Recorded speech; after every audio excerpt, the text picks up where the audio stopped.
This program features live coverage of an African safari and may include animal kills and carcasses. Viewer discretion is advised. Good morning and welcome to a pleasant morning here in South Africa. We're just admiring the views and listening to the bird calls, especially that chin spot batis that's not stopping. And of course the sun is nice and high in the sky, so that means only one thing. It's time for your live safari through the African bush.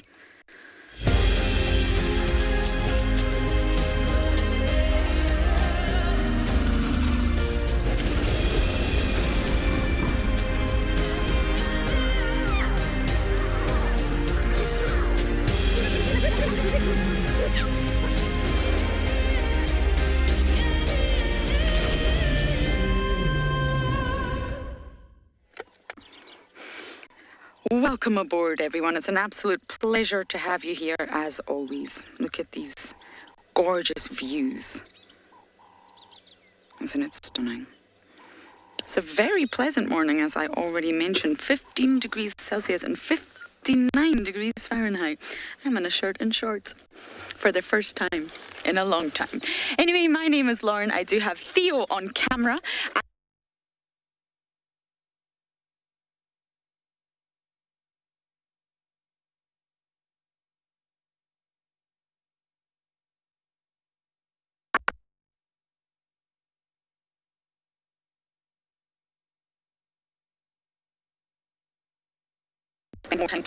I'm not convinced about it. Good morning, everyone. Good morning. Welcome to Djuma Private Game Reserve, here where we'll be leading you on bushwalk this morning. And the idea is to share with you beautiful experience of what we're looking for. Where bushwalk, it's about seeing tracks, about sharing smaller things. So it's not about, it's kind of enjoying, if we bump on a big game, it's also fine. And then, of course, this is what it's going to be all about. And then we'll be tracking, looks like these lines, they were also around, but nobody find them. So we're just going to see if we can find their tracks, and then we're going to focus on tracking them, or if we find them, we find them. We don't find them, then we look for something else to find.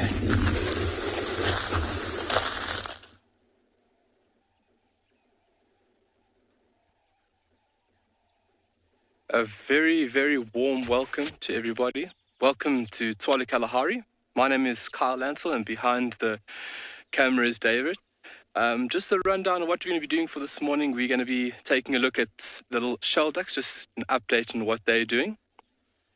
And then from here, we're going to be taking a look at the rock stars, just to see if there's any chance that those little pups have come out. It's a little bit early, but you never know. It's not written in a book. So you can see that David's got nicely focused on the 4 little shell ducks, looking good. What's he doing? Thank you very much, everybody. Very excited to be here and to explore this wonderful and very complex landscape along with David for the next few days. There's a little grebe as well. So the 4 little shell ducks, and then just in front of us is a tiny little bird making its way across the pan. That is a little grebe, and that is a male. It's from the coloration of the bird, and as well as a little white spot at the beginning of the beak. That's a little male. Tiny, tiny, tiny little bird. You guys will find out that the next couple of days that birding is my true passion. And we'll definitely be highlighting some really amazing species here on Tswalu.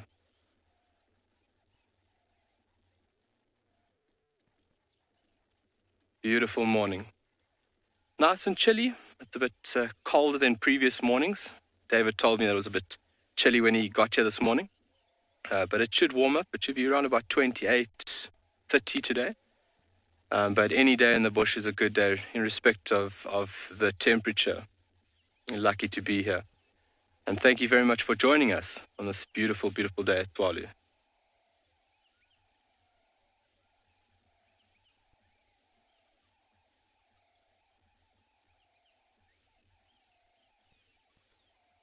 Wow, beautiful.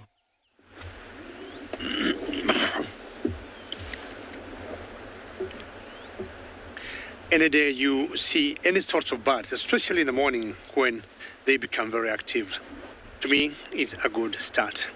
Now, the Mara River is not left behind when it comes to birding, because we'll always see on the very edge of this river some sandpipers or some Egyptian geese either coming to swim and just wet their feathers. Occasionally we see some storks, but like the trees you see in the background there, we have seen big eagles like the African fish eagle waiting to chance and maybe catch some sort of some sort of fish, like a catfish. Now, just a quick update on Jasiri for those of you who have been with us for the last few days. Jasiri is the baby elephant that has a bad foot.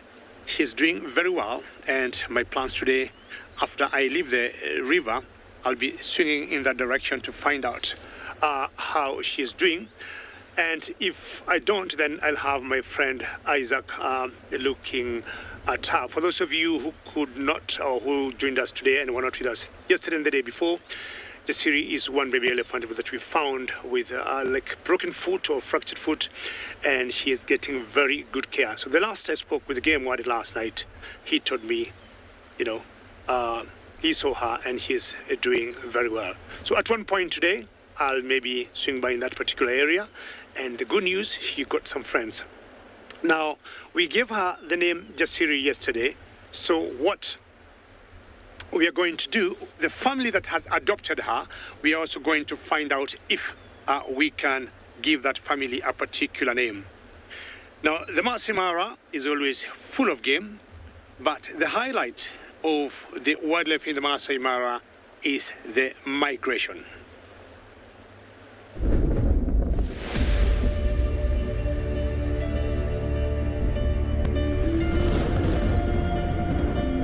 The thundering storms of East Africa are something to behold. They feed the meandering Mara River and nourish the grassy plains.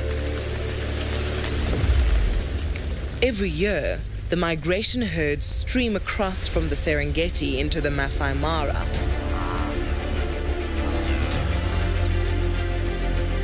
Following the storms in search of greener pastures.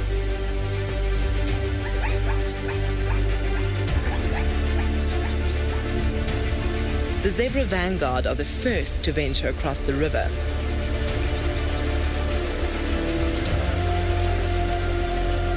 Those that survive the rapids, rocks, and ready predators are rewarded, feasting on the untouched plains of red-oat grass. The zebras cut the long grasses, preparing them for the remaining grazers.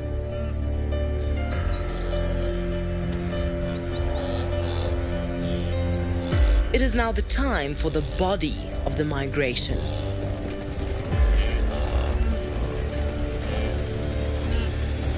Countless wildebeest and Thompson's gazelle gather along the banks of the Mara River.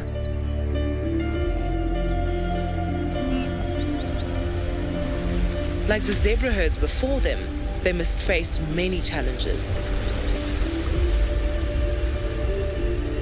As every antelope's ability is put to the test.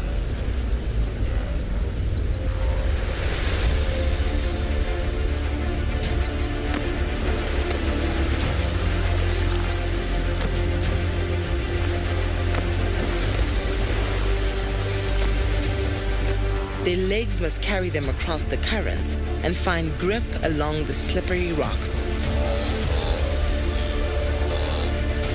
Although safety is often found in numbers, it is every antelope for itself.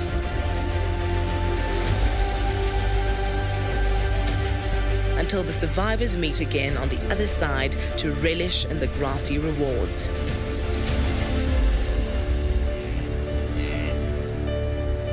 And then, as is nature's way, it comes time to cross the river again as the herds continue to follow the life-giving storms and nourishing plains.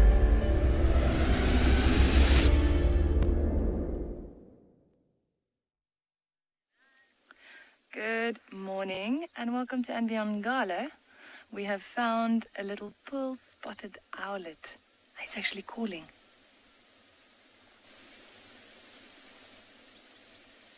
We've actually been sitting with him for quite some time now, so I'm surprised that he's still perched there. My name is Marna, and with me behind the camera is Gert. So there's another little owl that looks very similar to this one, called a barred owlet, and they are similar in size, but there are a few little things you have to look for. So let's have a closer look, and I'll try and point them out. So if you have a close look at his chest, you'll notice that he's got like streaks on the chest, whereas the barred owlet is almost more spots, and then almost where the throat is, the barred owlet has these horizontal bars. That's where the name comes from. And then one of the really good ways, if you can see the back of their head, let's see if he turns his head again. Now he's just watching us. Just on the side, there we go. You can see he's got two black spots behind the head. So those are two false eyes. And that's one of the easier ways to identify the little pearl-spotted owlet. How beautiful are those yellow eyes? And he's all puffed up. Not that it's a particularly cold morning this morning, but oh.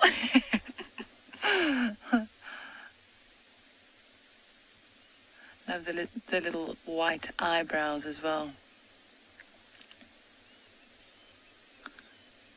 So you often see them, owls, most people know owls to be nocturnal, but this is one of the diurnal owls, and you often see them during the day. You see them hunting during the day as well. Tiny little owl, so about 19 centimeters. Not the smallest one we have, but one of these smaller ones.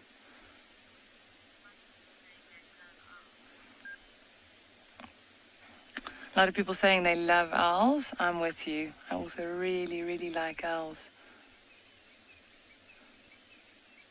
And especially these little ones. They are adorable.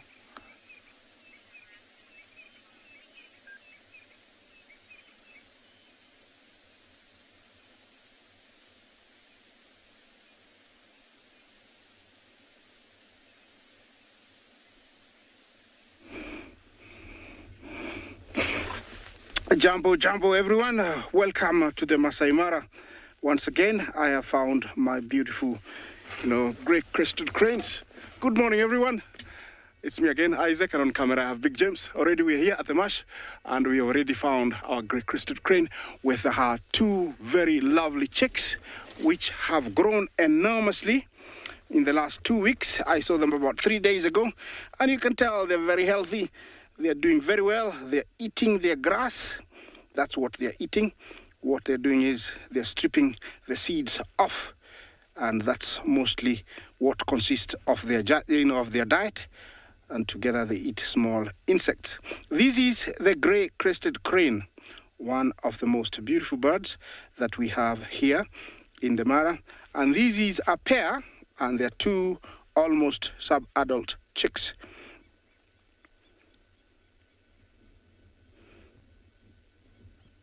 Yes, it is a very beautiful morning.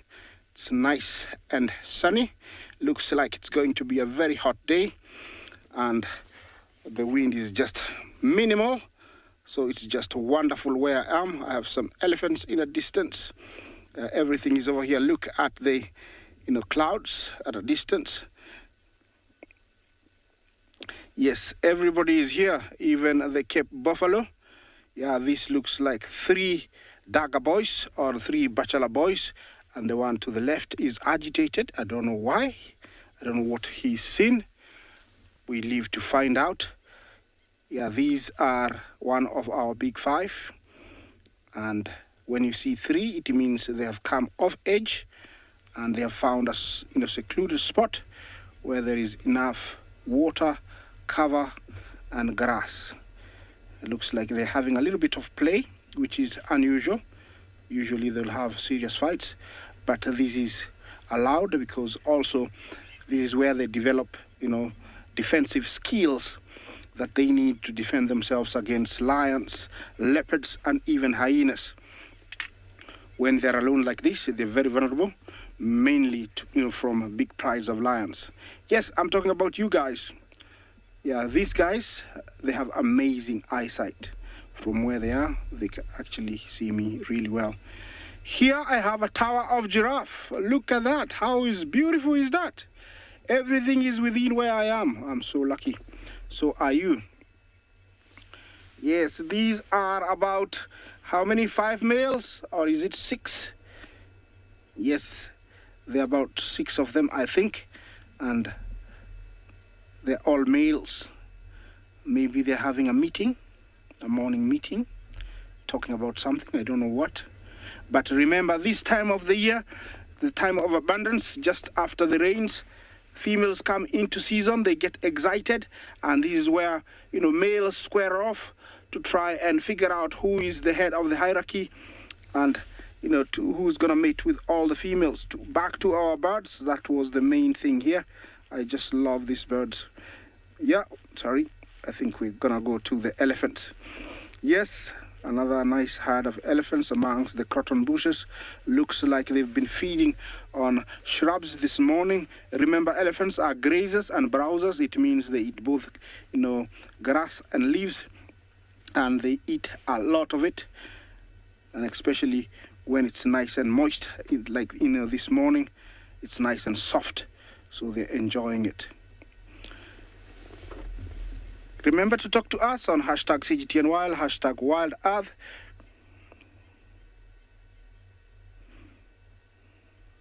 Melanie, thank you. I hope you're well this morning. I don't know what time it is where you are. You say that Africa's got some, good-looking birds. Yes, we do. We are very, very lucky, and I'm grateful that you appreciate that. Yeah, they're very, very colorful. You find them in all ranges, all range of colors. Yeah, look at the little guy, you can't believe that eventually, she or he will be the same color as the adult to the left. That crest is not man-made. Yeah, it is natural. They grow it. You can tell the little guy has got a very scruffy one, but it's going to grow and become very beautiful like the adult. I'm gonna move on further down and get close to the giraffe so I can share them with you. And on that, I'm gonna send you to a different location.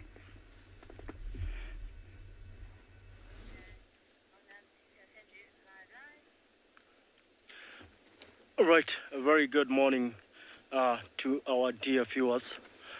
You're catching us live from the MARNA Triangle, and this is a very beautiful morning. The sun has just come up, and we're looking at a harem or a herd of impalas. To the left is a male who've been very keenly looking to the left, the further left, and this is a breeding herd of impalas, and in such a breeding herd of impalas, there will always be one male and several females. Oh, that's the reason why the male is so keen. Here is a small young boys, slightly about 100 meters away from the harem. So that's the main concern. Male impalas, strictly territorial, especially during the breeding season. And this guy here spends a lot of time and energy making sure that the females stay together, looking around to ensure that no other males comes in.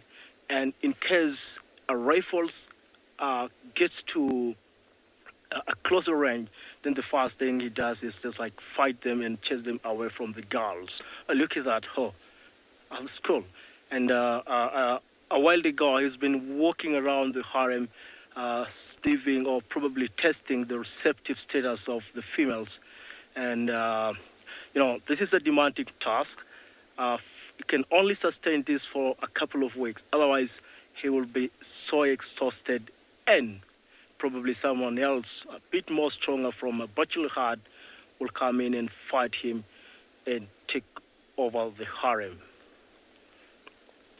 So on the back, we got Topis as well.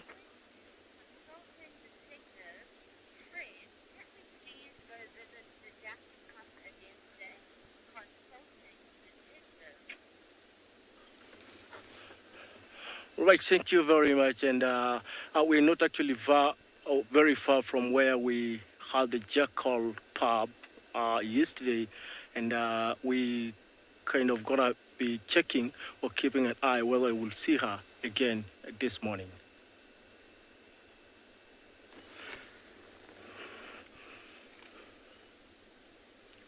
Oh, this is Thompson Gazelle as well, a lone male. I don't know where the rest are. You know, there's quite a lot of different species here. Female ostriches are very pretty. And a bit more to the right from the ostriches are some toppies. Right. Over the night, this savanna grassland is always transformed into some sort of a terror ground. And for most prey animals, they would rather stay close together just to kind of be a brother's keeper in case there will be any potential predators who will be in the prowl. Right, good luck. Our male impala, you've got a very tough role to play, and we wish you all well.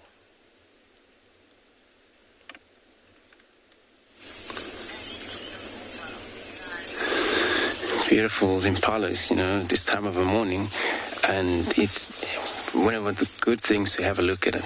They show the beauty of the colors with the sunlight here on our walk.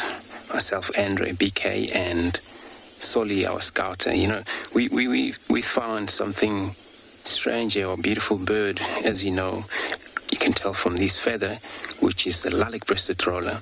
And as we walk into this wood, we saw a lot of feather, and we know something wrong here happened. So you can now see the true color of this bird when you look at this feather. A very thin feather will look different. And these one also you can see, as you know, lilac-breasted roller, they have a lot of color.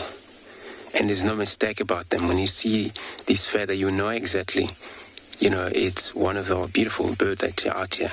It's been probably eaten. Probably happened, killing, it's happened during the night when they're purged for their sleep. And that happens sometimes. Owls spot them. And then, of course, mainly owls would do this and feed on them. But of course, they're kind of vulnerable at night because they won't fly much. Maybe they cannot see. But the owl, you know, there's a very good vision at night. It works like a scopes or night scopes. And that's how they actually spot their prey. And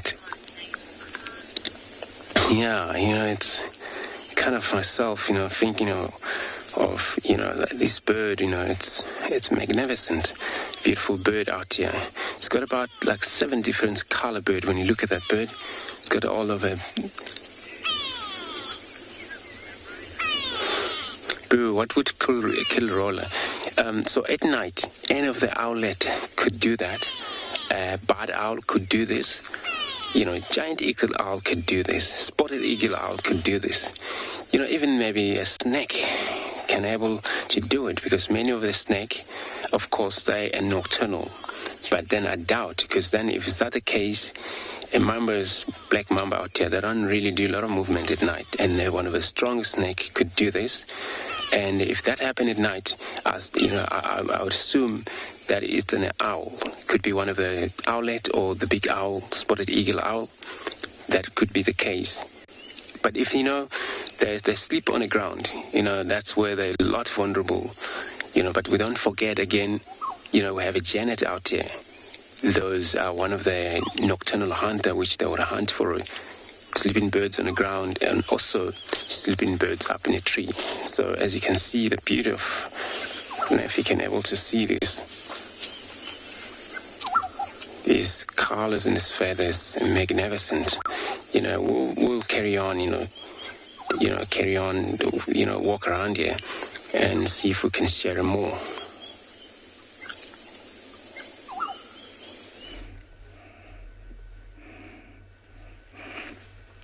Yes, I have decided to stick with these beautiful guys just because, I can, and also I would like to share more about these guys. When breeding, these guys usually are found solitary, and when bringing up their own, they usually seclude themselves to try and bring them as safely as much as possible. These guys have walked about 3 kilometers from where I saw them about 4 days ago, and now I know which area they hang around. Usually when they're not breeding, you'll find them in flocks of up to even 60. Can you imagine? That would be a lovely sight. That would be a wonderful sight. But when breeding, they find always a secluded spot where they lay their eggs, make a nest, and they're very close to water, because they're usually found very close to swamps, places with water, rivers, sometimes in wheat fields and maize fields. They are found there, the nest there, and then when the eggs hatch, they roam around very close to where there's lots of things, to feed on. And like here, there is abundance of grass, and that's why these chicks are growing very, very fast. Yeah, the grey-crested crane. Remember, it's a national bird of Uganda. And on that note, I'm going to continue further down, see if I can get to the giraffes ahead.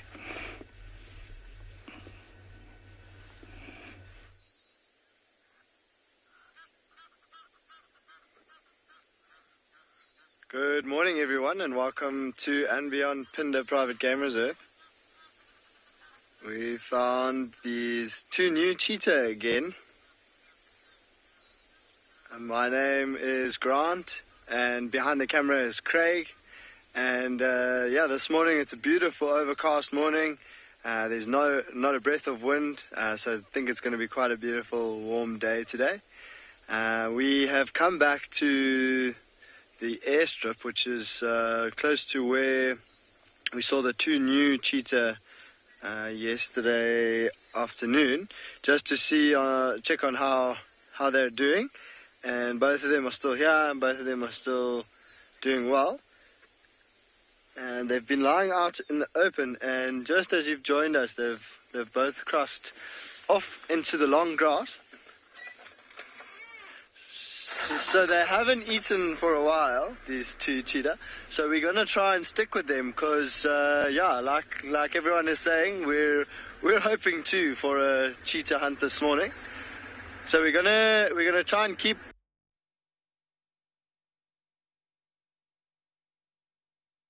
So we're gonna try and keep.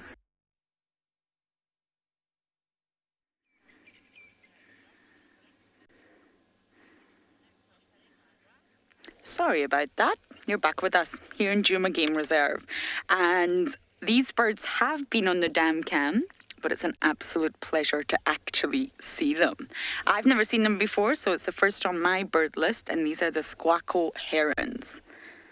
So we normally see the green-backed herons quite a lot around here. We also see the grey heron, which is a much larger heron, but these are the Tswalu herons. They look like grumpy old men with their neck sort of huddled down like that. They do have a really long neck that they can stretch out. And it's tricky to see from here, but they're a really beautiful, almost dusky pink fawny colour on the back with a lot of white plumage. It's so lovely to see them. And herons in general tend to be sort of water birds. You'll find them all around water bodies because they do eat fish and frogs, aquatic insects, crustaceans, all the delicious animals that they can find around water bodies. So you'll normally find them along freshwater shorelines.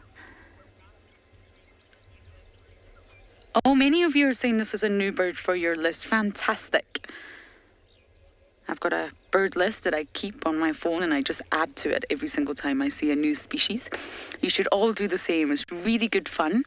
And we're going into summer here very shortly in the Lowveld, and all the migrants will appear. And it's such good fun to try and see how many more birds you can add to your list. And this is the first one for me as well. 5 of them.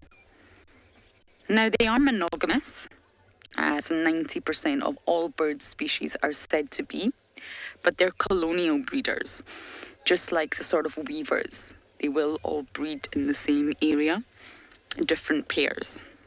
And the nests are normally really, really low in the vegetation around the shoreline, or reed beds, or wherever the birds may be, just above water level.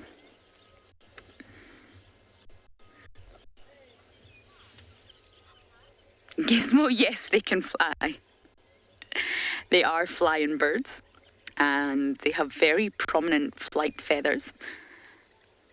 And these flight feathers are pure white. There's not a single marking on them. The sort of coloration that you can see, that dusky pink phony colour, is mainly on the body. Their wings are entirely white, which makes them very beautiful to see in flight. I think I'm going to sit here and enjoy these birds a little while longer.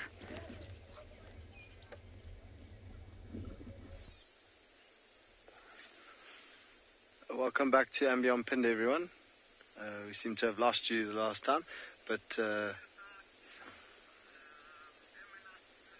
we are still with these cheetah. They are quite intensely smelling the ground, almost as if they are following the scent of something, like perhaps another cheetah.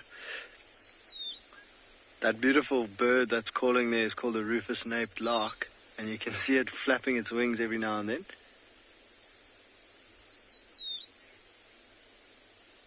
And it's a beautiful morning call that we hear every single morning.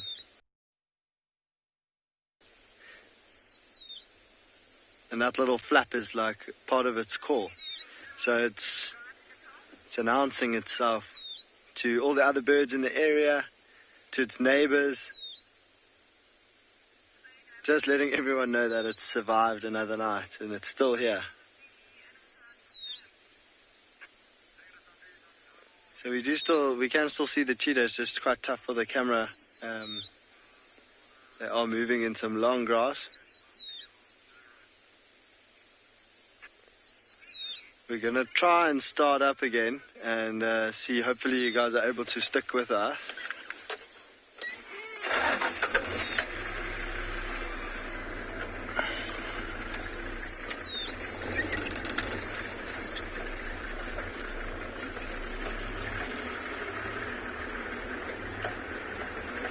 Looks like they might be coming back actually towards the airstrip, so I'm just going to do a little loop around and see if we can get another look at them. It would be nice to get up ahead of them and then get them coming towards us, but it's quite hard to predict their movements at the moment because they are zigzagging. As I said, they're smelling the ground quite intensely, maybe on the scent of another cheetah, but let's try. Let's see what this is like.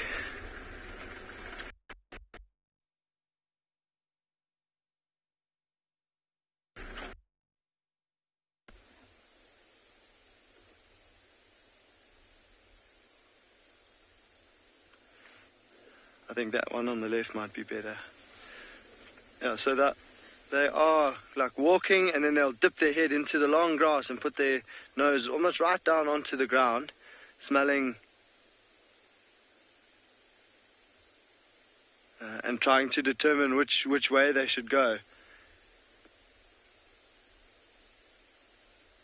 And remember, they also are they're brand new to this area, so they're also trying to just see if maybe their own territory.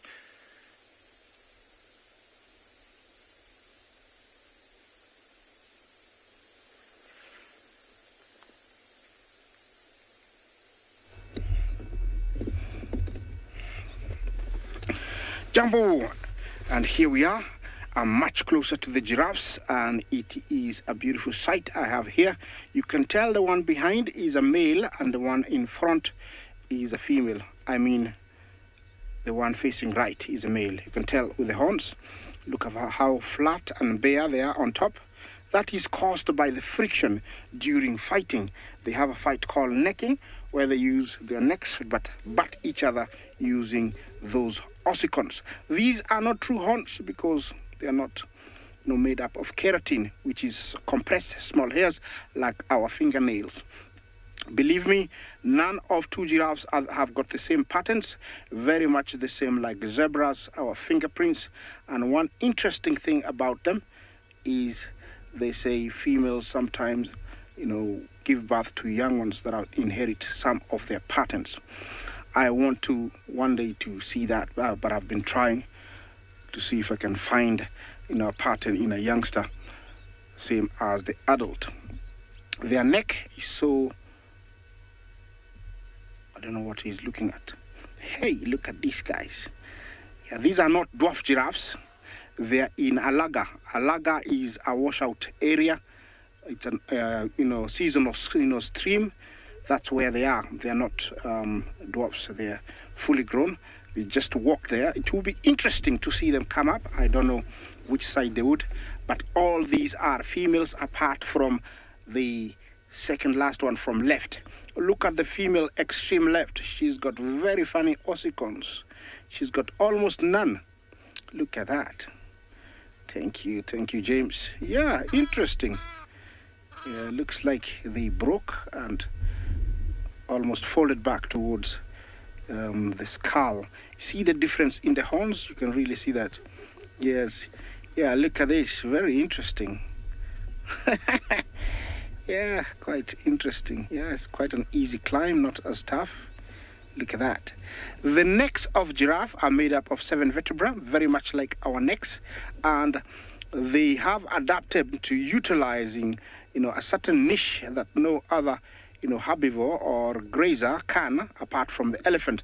They are able to reach up to very tall trees, and it is actually important because some trees might become very bushy without the giraffes. This is a beautiful sight. I hope you're enjoying this, guys. It's look at that.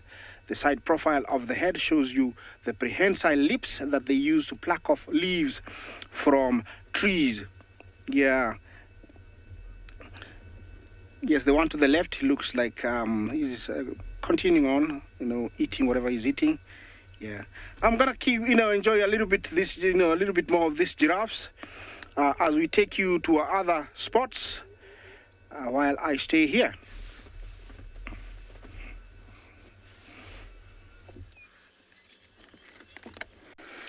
This is so exciting, everyone. Guess who's returned? Mama Wahlbergie has returned to Wahlberg's Nest Road, sitting in the exact same tree where they successfully reared a chick last year. Theo, if we can just look at that nest down in the fork. Yeah, this one here. This is the exact nest that they used last year, and we saw one chick. We didn't see it fledge, I'm afraid, but it's at the worst angle for us on our camera, but still we managed to see it. How lovely. And Mama's returned to this exact same knobthorn on the exact same road. And that's what Wahlbergs do. They use the same nest year after year after year. Both male and female maintain it. They both put effort into it. Many of you are saying, yes, it's so exciting. And I am sure the dark form of this monogamous pair, not the monogamous pair that's in the Mulwati, is the female. So this is Mama. She's came back. She's maybe waiting on Papa because they don't necessarily leave. They migrate here separately and they can leave separately also. And they don't necessarily see each other for quite a while. And the chick, I remember spotting the chick. I think I was with Davi, on the 19th of December last year. 19th of December. So we've got some time to wait, but Mama's obviously arrived in spring, getting ready for summer. Welcome back. They haven't had much luck, this monogamous pair. I know they've unsuccessfully tried to rear chicks before, and well, yeah, they were all unsuccessful. But last year, I believe, was a big success for them, which is really exciting. They're intra-African migrants, breeding migrants, so they don't leave Africa, but then they do come down here to the Lowveld to breed. Oh, I'm so happy.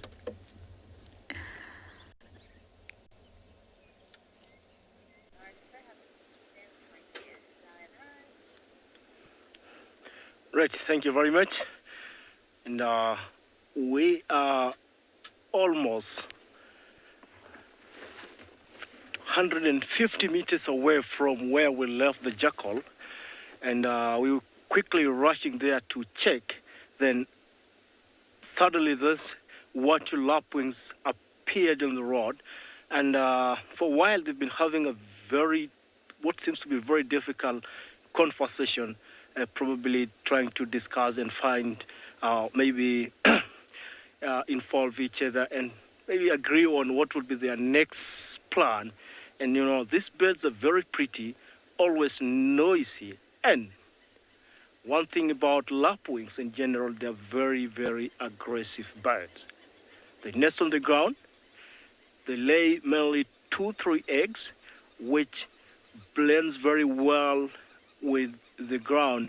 And many times these birds will be staying close to their nest and aggressively defend the nest against any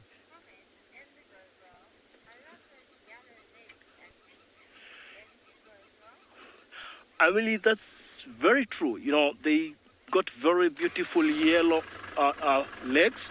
In fact, they look like they're wearing a pair of stockings. Oh, they're moving away from us, and we're trying to catch up with them, and hopefully they'll give us way so that we can get to where we left the jackal pub yesterday. Right, the lapwings eventually agreed to give us way. Thank you very much, and we're getting soon to the where we had the jackal pub.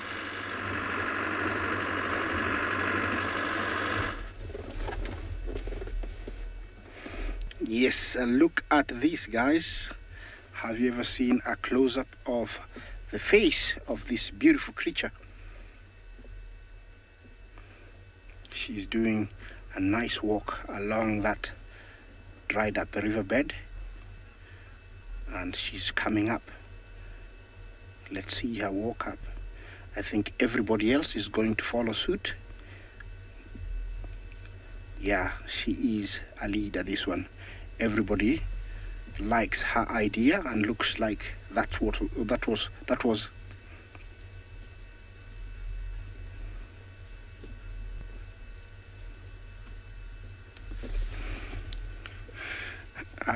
Pardon me, sorry, Emily, could you repeat that question, please?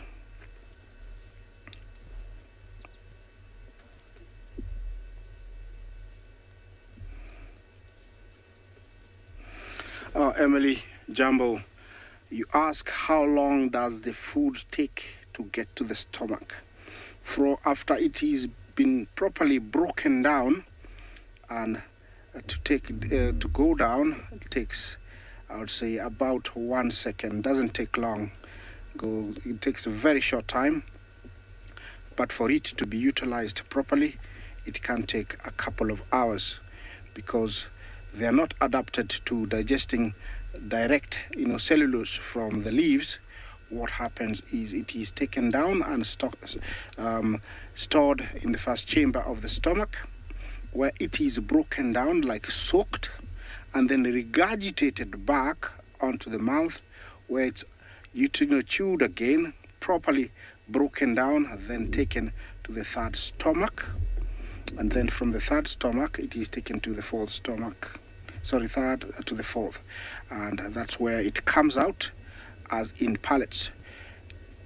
You cannot believe this, but researchers Yeah, researchers say that giraffes have been observed going for over up to 7 years without drinking. And the main reason is they take all the moisture from the leaves. I'm staying to see what happens to these guys, see them cross.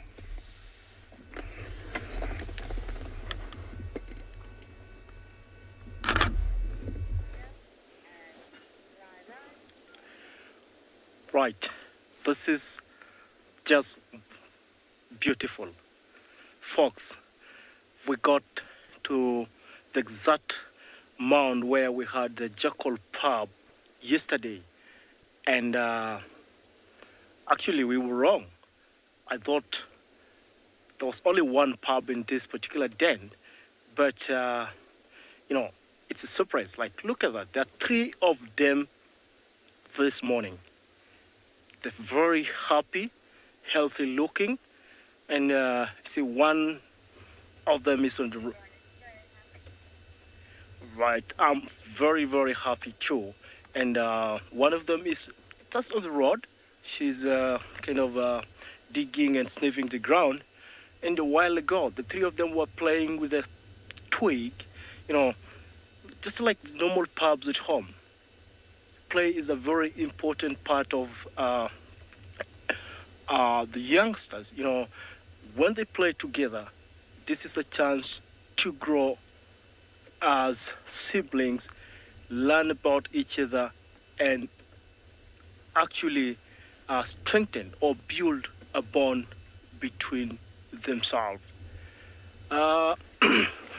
These pubs, you know, they're always curious, looking, and then one of them is playing with, I think it's a piece of dung. Wow. Beautiful.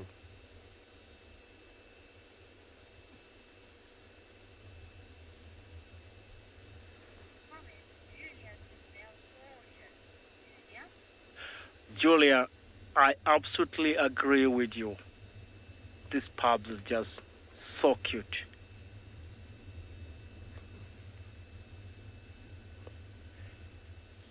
And I'm very impressed. They are relaxed and like, I mean, they're not scared of our presence here. It's just looking around to see whether they can see the parents. I think they're out looking for food for themselves and for the pub as well. You know, one thing with a family with young ones, you know, they need to feed quite a lot so that the mom can provide sufficient milk and also gather or bring back some extra food for the pups. So these are, at this age, they're still entirely dependent on the parents to put food on the table.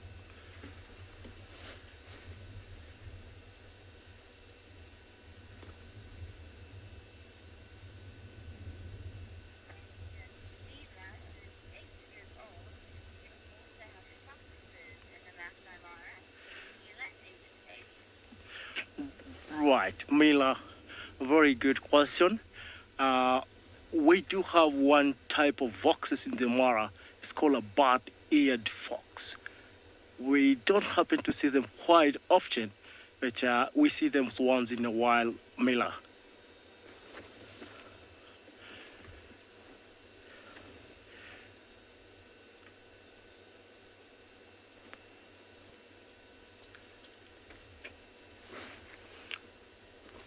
Right. I'm going to try to get a better position. They are apparently hiding behind the grass, and let's see what they're up to.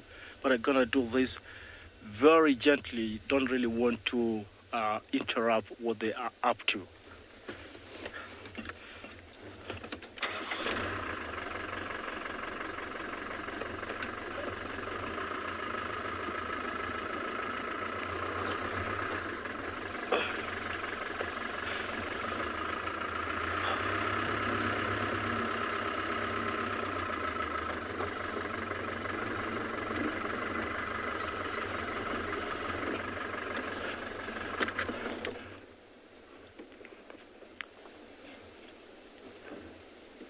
Wow. Look at those eyes.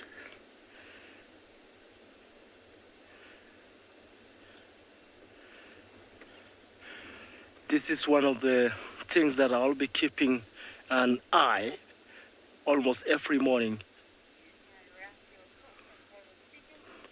Right, this is a sighting or one of the things that I'll be keeping an eye every other morning and see how these cute jackal pups will be progressing.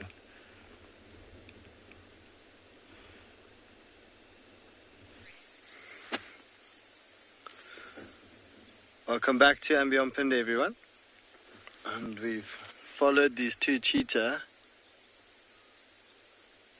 back into the same little thicket on top of a termite mound that we saw them on yesterday. I think they feel quite comfortable here. They've got a little bit of, as I said, we're close to the airstrip, so you just heard a little aeroplane taking off.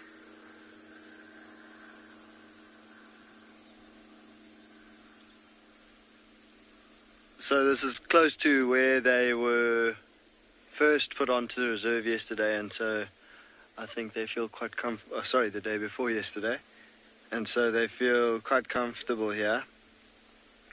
I'm sure last night they weren't disturbed by anything here, else they wouldn't have come back to this spot.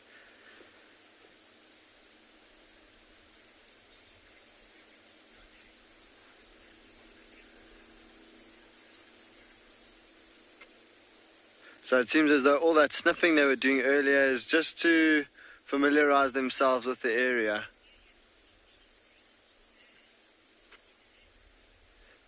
So Emily's asking, do we ever see cheetah eating birds? And usually no, but cheetah are known to, more especially coalitions of males, so groups of males are known to go for ostriches in areas where ostriches do occur. But on Pinde, we don't have any ostriches, and so I haven't seen a cheetah eating any kind of bird, but usually they don't go for any smaller types of birds. They tend to prefer antelope. They'll go for scrub hares and what else? Yeah, they'll go for zebra, wildebeest, smaller ones, of course, but their most favored prey are smaller antelope like impalas, especially on Pinde they go for impala and duiker.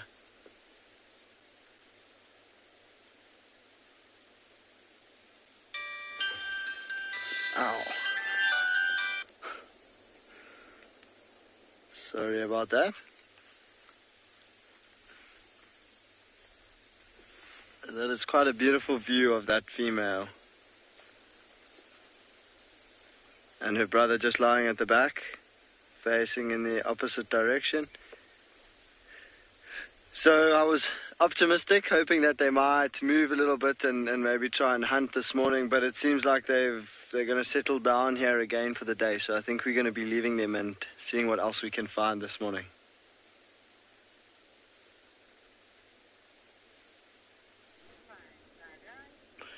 Right, it's just so fun watching at these pubs, and one of them has just revealed their secret hideout to us.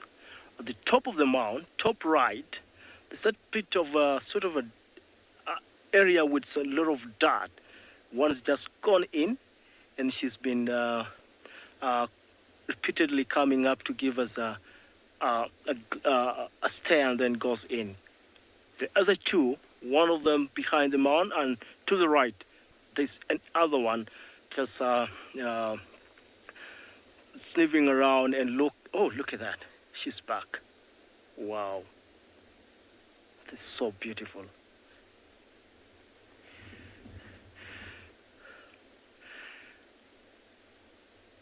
Right, so one thing with baby animal is the first thing they need to know or to familiarize themselves with is their immediate environment. That's exactly what these jackal pups are doing walking around the den and checking on things here and there, and then coming back together and start engaging in some very, very beautiful child play games.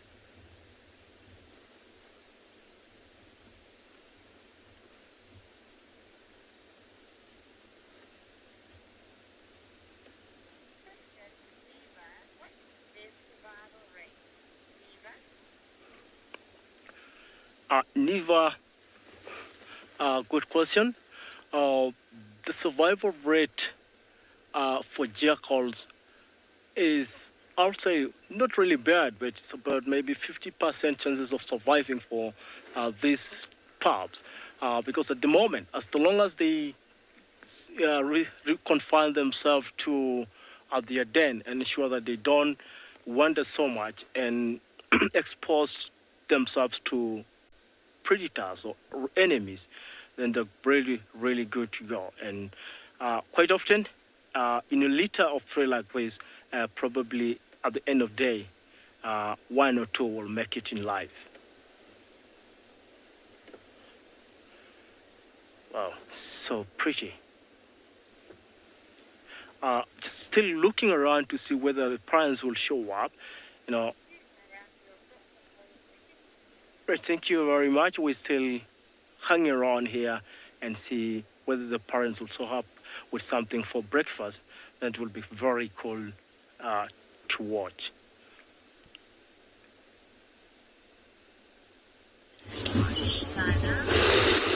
It's beautiful, you know, jackals. Puppies also nice things to see if they ever arrive available. But here we come across these beautiful, unique plants out in the middle of the bush. And the reason it attracted us to come close and have a look was a lot of honeybees and also carpenter bees that bees flying around here. Just going to take a moment of the silence just to see if we can get one closer look of these carpenter bees.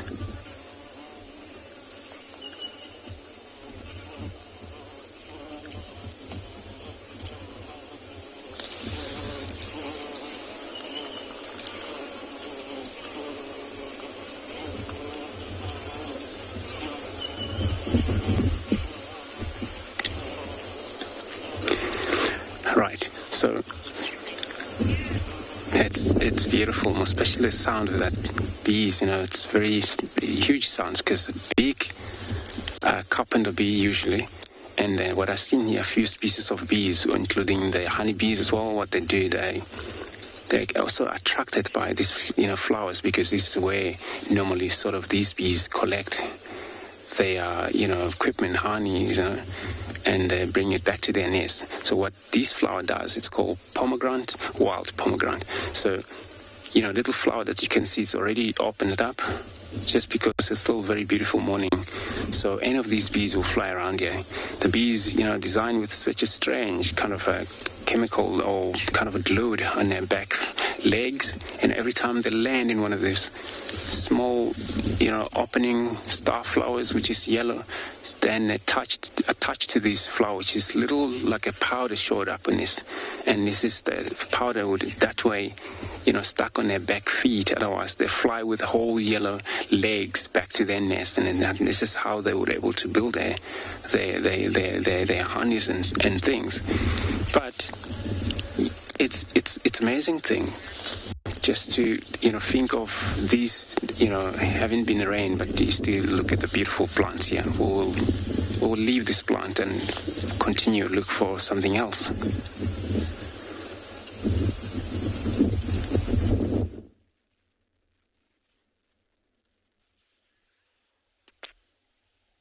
Patience is key. Got a little worried there.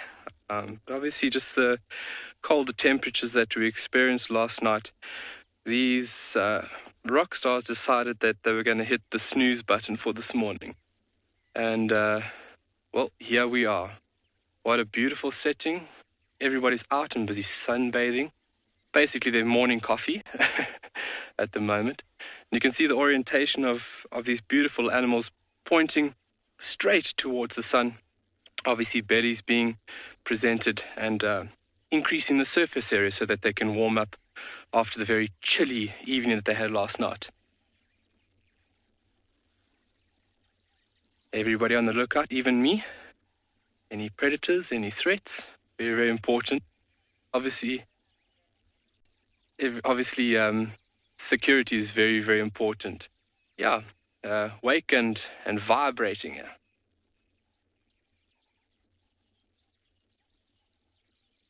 A lot of birds calling, so we're doing a little bit of birding just before they emerged around the burrow system here. You would have a lot of birds coming around these burrow systems and feeding on various insects that would obviously be inhabiting these burrows. Things like prunias, we would have seen the little ant-eating chats as well. The birds are calling quite a lot at the moment. So all 7 are up and about. And then, like I said earlier, we were just coming here to see if there's any chance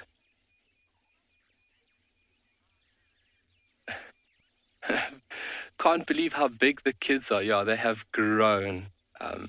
From when we first saw them to where they are now, it is remarkable. And what a beautiful story to see how these little ones grow. And obviously the protection that's provided that allows them to do that.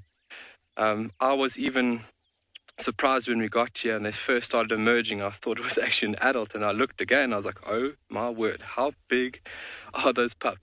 So yeah, around about 3 odd months now, and fully capable of doing their thing. Obviously foraging for themselves. There will be a little bit of help here and there from a babysitter or two, but there would definitely be a big push for them to be on it every single day. Obviously foraging and their technique at foraging is very, very important, looking for obviously the food items throughout the day. It's something that they'll use constantly from now. So you have to be good at it. If you're not, you're going to be in a little bit of trouble. And it's really nice that we could have been together through this beautiful process.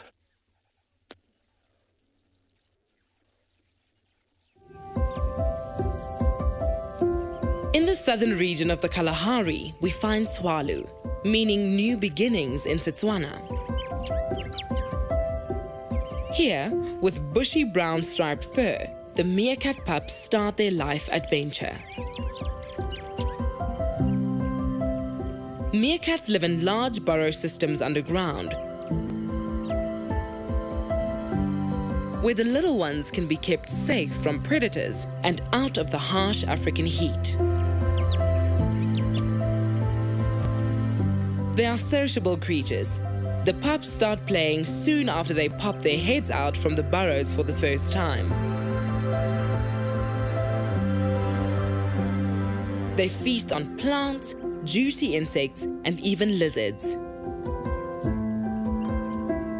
These cuties learn by observing and mimicking the adult's behavior, braving new challenges every day on their journey to adulthood.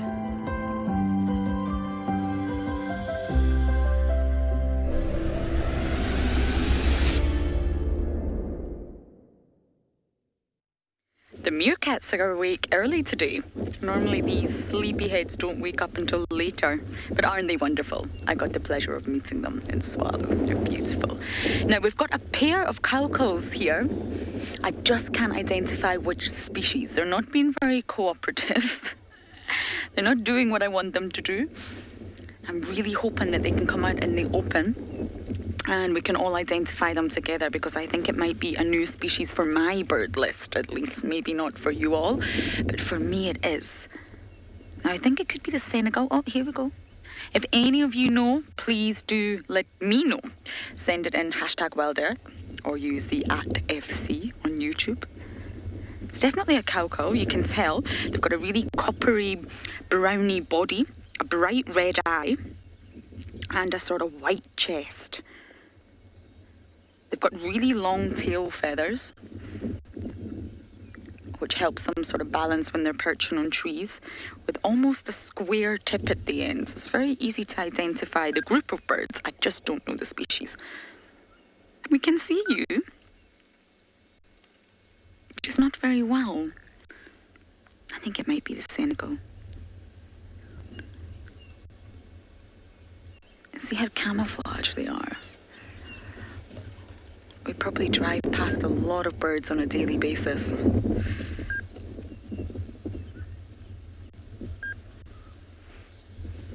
Now, cowcalls in general eat a wide variety of prey, from insects to very, very small animals.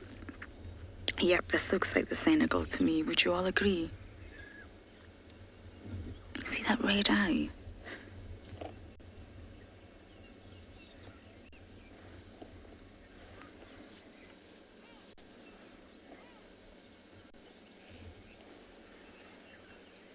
It's turned in. Oh, there's one at the water, Theo, having a little drink down on the ground. That's the other one. That's where the other pair went. There we go. That's a little bit better. Oh, no, I'm wrong. Sorry, it's the Birchos. Apologies. It's actually the Birchos. You can see that now. There we go. The Birchos cowcall.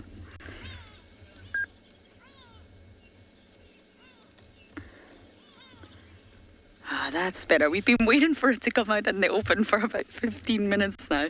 But there you go. Patience is always worth it. And you can see it's actually not quite so white underneath. It's sort of more golden or a tinge of yellow. And that's the Birchos after all. Ah, it's another one for my bird list.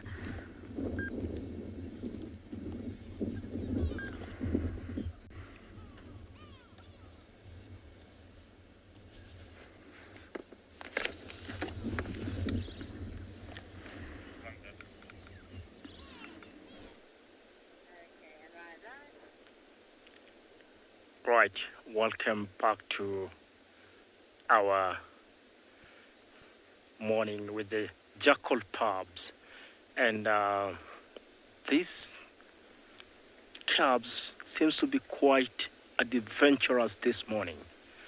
They've been running up on the road, getting into the grass, playing, and they've moved quite a distance away from the den.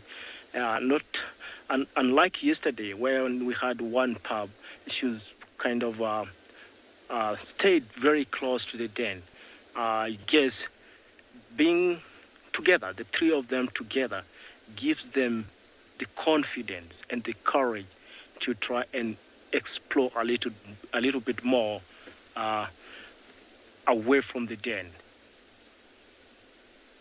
So pretty, look like they're well taken care of, very healthy looking, and I was expecting the prize maybe to show up, but so far haven't seen them, and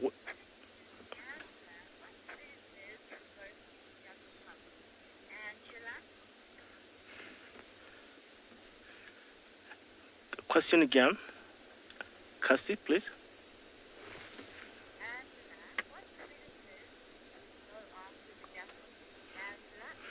All right, Angela.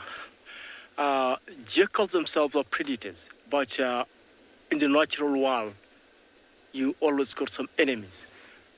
Pups like this is a very easy catch for most of the powerful eagles. We got martial eagles, very powerful. We got crown eagles, another very powerful eagle. Which again, hyenas and lions will probably kill them, although not for lions. It's a different case, not mainly for food, but probably to get them or to reduce competition from potential rivals.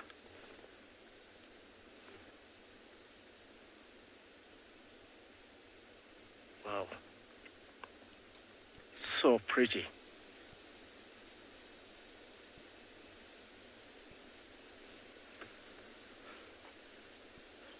I mean, that's like very curious little pups, sniffing or smelling everything that they come across. Pieces of rocks, grasses, smell the ground, you know, sometimes picking something, just like eat it, I don't know what. But it's just fun and very interesting to spend time with these pups and see them play and learn a few things about the external world.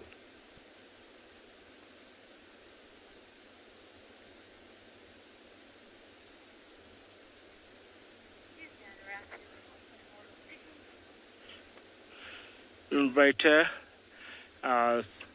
we're still here for another couple of minutes just to see what will gonna be unfolding in this particular scene.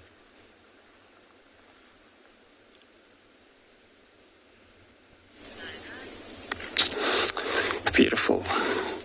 Back to here on our bushwalk this morning, and again, this is how we discover a thing that so small for us to see, especially from the vehicle when you drive around. So what we discover in this scene here, we were just walking and we saw this. It looks like it's a young tortoise, which by it looks like somehow it rolled upside down and then couldn't able to get back to its normal position again. And then the reason I'm saying that is just because of you could see nothing eaten in it, so it's still little legs sticking out, So, but this has probably been a while since it's died here. And then, of course, it's unusual for tortoise to die just like that without being killed. And now we understand they have a lot of enemies, which is in small sizes like this. Yeah, it's so sad, I feel very sad. And the fact, it was come worse when, it died, facing upside. It's very difficult for tortoise once they're done that, even the adult. They spend a lot of hours trying to stand and normal again once they roll upside down. And this is, I think, that's what caused this death here in this scene. But it's not fresh, so it's probably maybe, maybe a few months, I think. Trying to roll over, see. As you can see, it was not actually the bigger one. You see even a shell wound apart, and you see a lot of these segments of the shell. It looks like it was a hinged back tortoise, looks like it. It's not a leopard tortoise, I think, by looking at the color of this little creature here. And then also, once they hatch from their eggs, which the female that she does, she come pregnancy, and of course it's got to be during the wet season for that, or slightly out of the wet season, and they bury their eggs under the ground. But this, for these young ones to actually able to hatch, they got to do on their own. And then of course, and they dig out of the ground, and so a lot of time they die so young because of vulnerable to lion. Leopard usually spend a lot of time with this, and end of the ground hornbill here, which I'm sure this is the one that would consume in tortoises and all of these snails that we have in the area. But in this case here, this is actually natural causes this take place here. But it's a nature. So whatever happened here is probably was trying to move out of this place, and then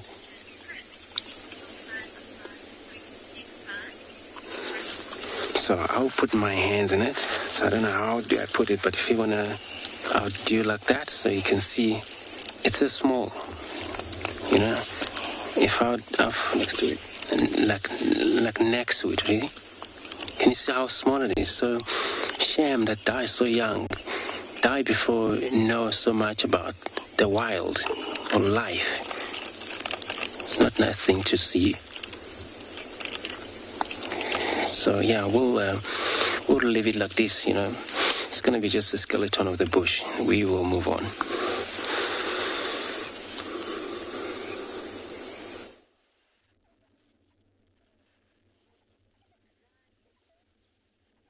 And we are back.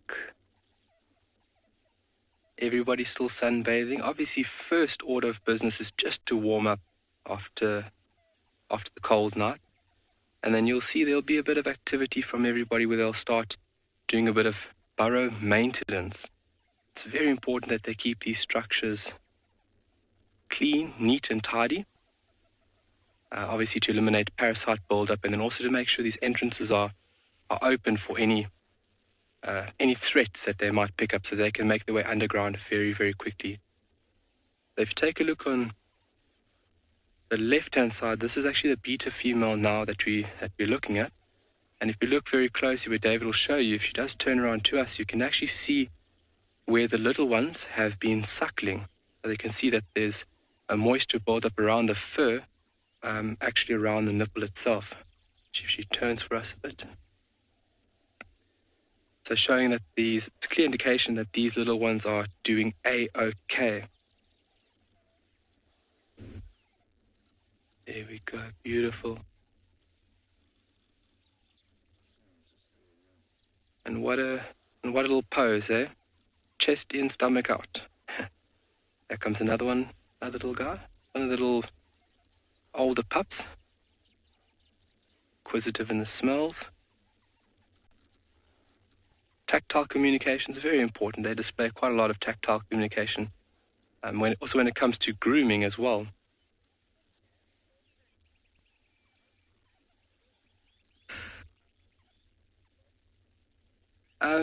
Nice question was just asked. Is the alpha still currently here? Yes, she would be. An alpha female will be within a group for a very long period.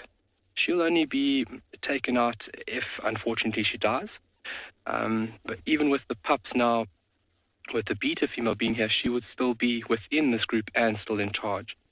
And we'll have to see in the next couple of weeks how it plays out, because it can be very tricky when a beta female has pups within a colony of meerkat. So yes, she still would be here. Little one's also taking the pose.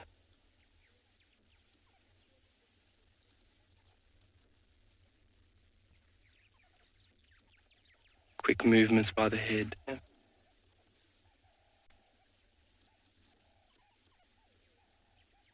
If you guys can hear the slight vocal communication being made by the pups.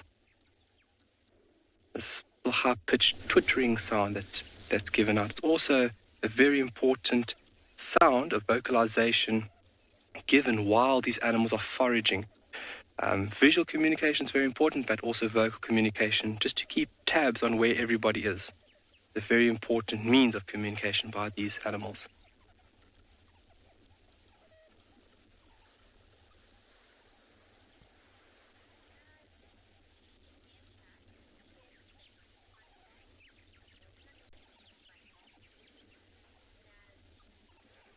Question by Snazzy there. Do meerkats attack snakes like mongoose do?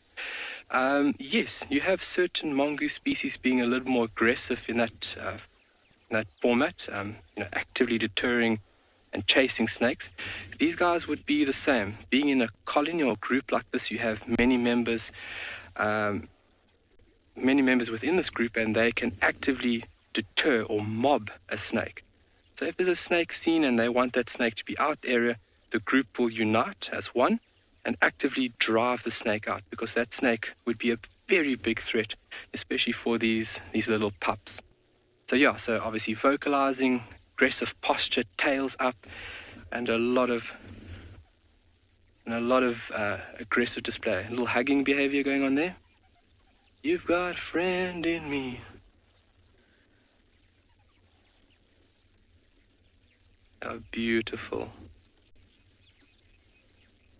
And how is the red sand being displayed there, the color of the fur being illuminated from the sun. Really, really beautiful. And we have got such an amazing morning. There's a slight breeze, and it couldn't get better. A little bit of grooming going on, obviously just to remove any parasite that you might have picked up from the night. Very, very important. Also behavior displayed before they go to bed at night, just to make sure you are squeaky clean.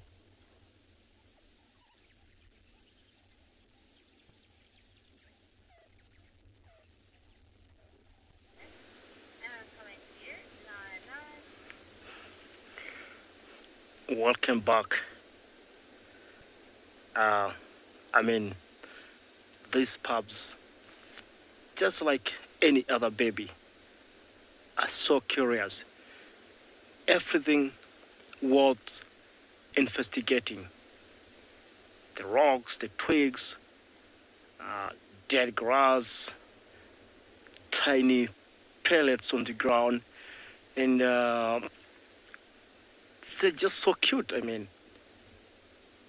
I'll really stay here long just enjoying these pubs, but I think at some point we'll just probably think of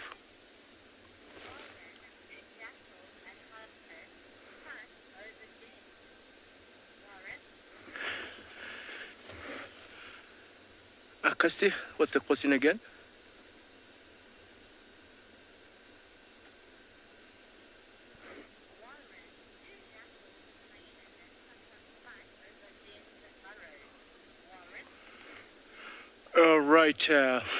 Warren. One thing is hyenas and jackals, yes, they live or stays in burrows, which are many times the size of the burrow is very important. Jackals tend to use slightly narrow and tiny burrows or dens, which will probably be much, much smaller for the hyenas. Which, I bet in a situation where the burrow is large enough to house a hyena, they will most likely fight over these dens. But, hyenas are more powerful, and in the many times they will take over the dens from the jackals. Like in our case here, we got a very, very narrow den. Like one pub went in, and we barely can see the entry. It's so small, like you just see the jackal pubs disappearing in. So this may not be the right size for hyena to come and maybe try to claim this particular burrow. Wow, look at them playing. So gorgeous. Very, very lively this morning.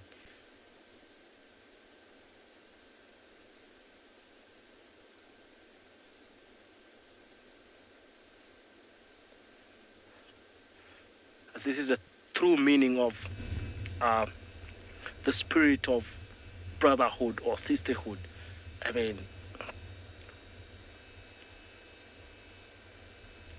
of a itchy neck.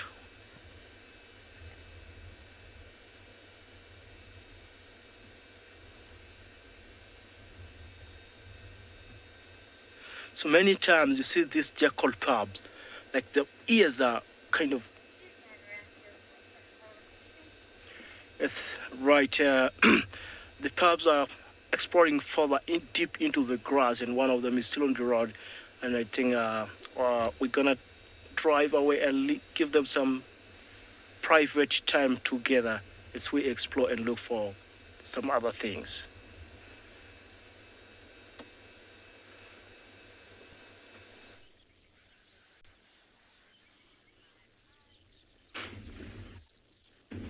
So as the activity of the maintenance behavior starts to increase, we really want you guys to see this.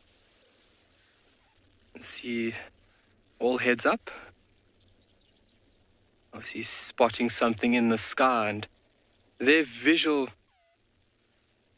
ability is quite amazing. I've sat with this group of meerkats and all heads straight up into the sky, and it takes me a good 20 minutes to find out that there's this tiny little spot high up in the sky, and they're obviously looking out for any aerial predators. Obviously big raptors being quite a major threat to these little guys.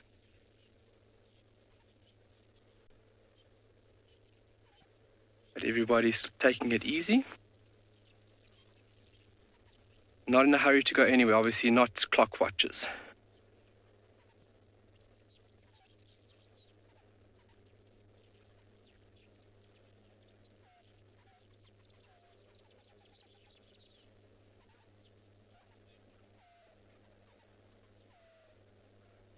Rob, what is meerkat's biggest threat in the wild? There is a lot of threats that these guys have to contend with. Anything from jackal, caracal, certain types of snakes, and then obviously multiple raptor species. Oh, you see the bird just flew over, and you could see the responsiveness on how they deal with the airborne predator.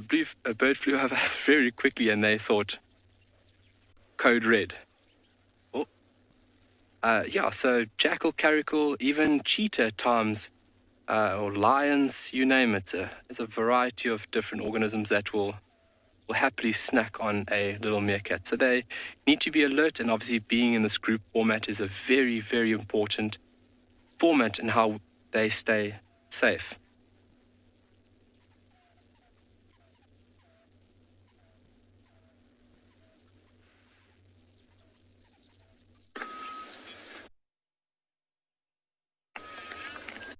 We've got a pair of African green pigeons. I think they're in courtship.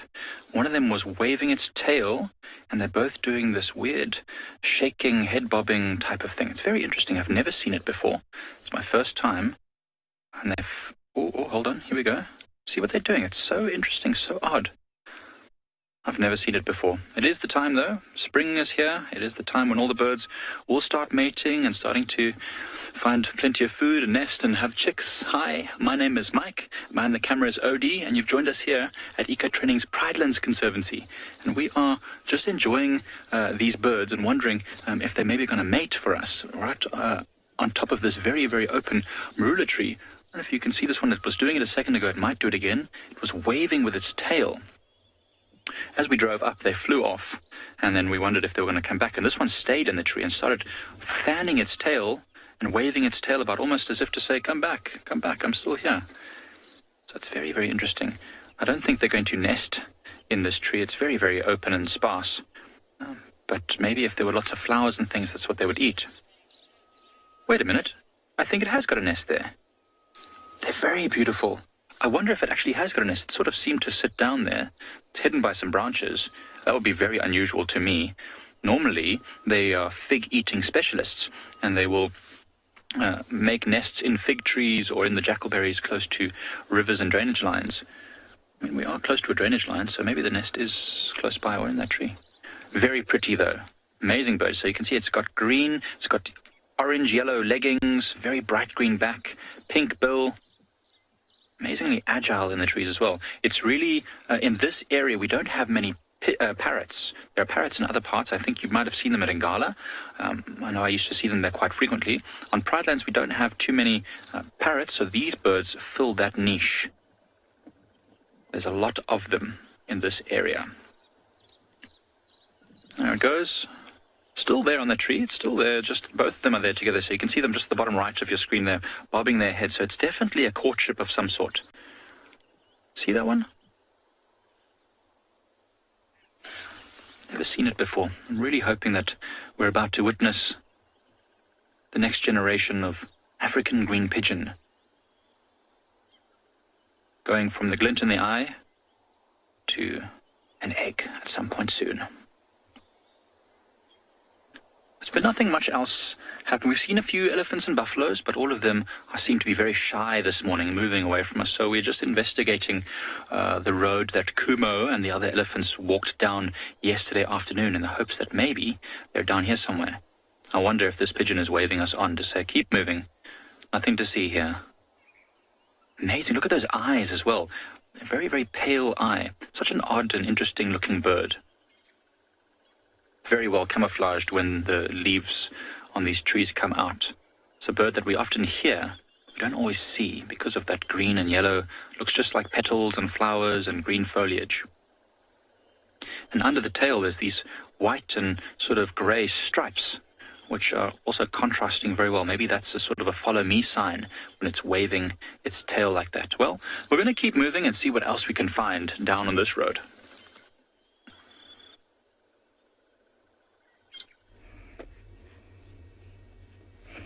Truly, the green pigeon actually, I think, is one of the most beautiful pigeons we have in Africa. Yeah, from the green pigeon, we have the zebras and wildebeest.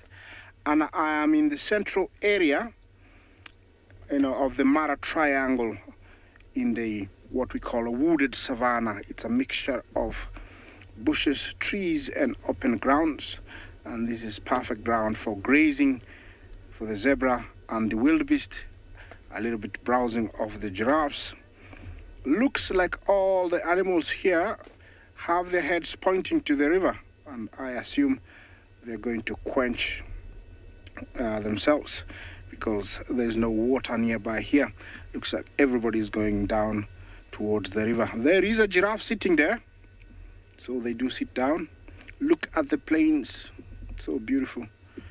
This is what I'm experiencing here. It's such a beautiful sight. I hope you're enjoying this.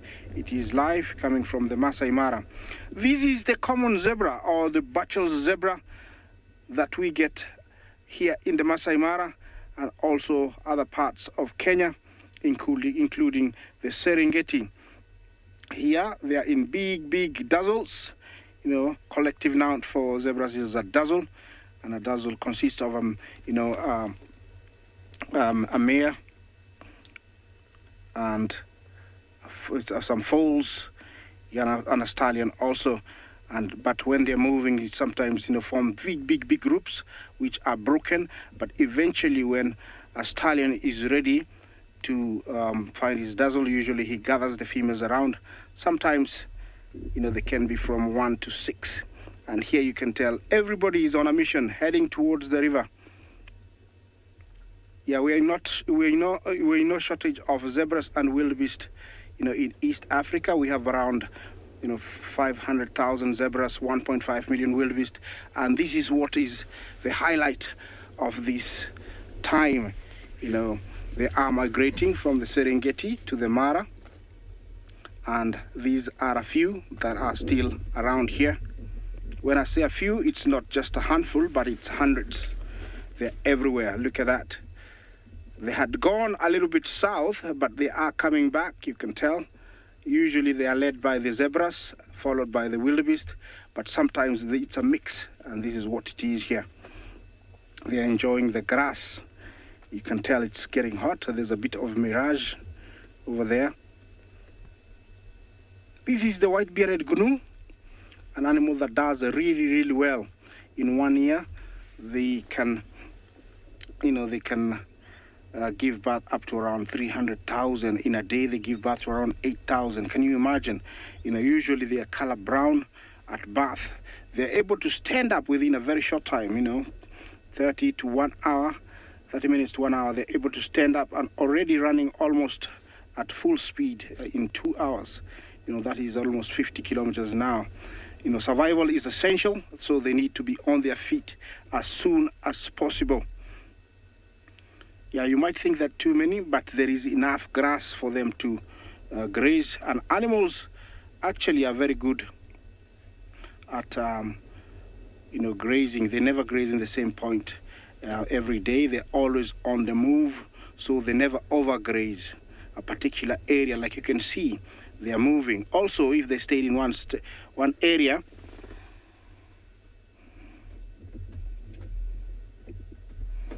Jennifer, Jumbo, you ask which animal leads the migration, if I'm right. Zebras usually arrive first. We normally start seeing the zebras.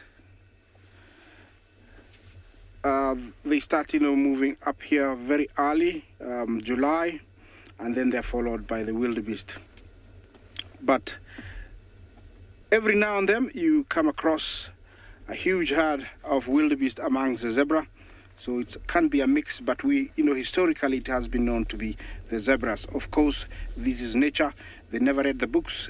It can always change every year. This year, they came in very late, almost end of July, mid-July. Usually they say, they arrive, early July. But we're not complaining. They're still here. They're going to stay until the end of this month. We still to see the big herds which left, but they usually do that During migration, they don't always move in one direction. Sometimes they can change direction and head back, and especially if there's a bit of rain, they'll move back, and that's what has happened, and now they're coming back. Yes, I'm gonna drive towards where there is more. In a little bit, I'll share the big herd of wildebeest with you.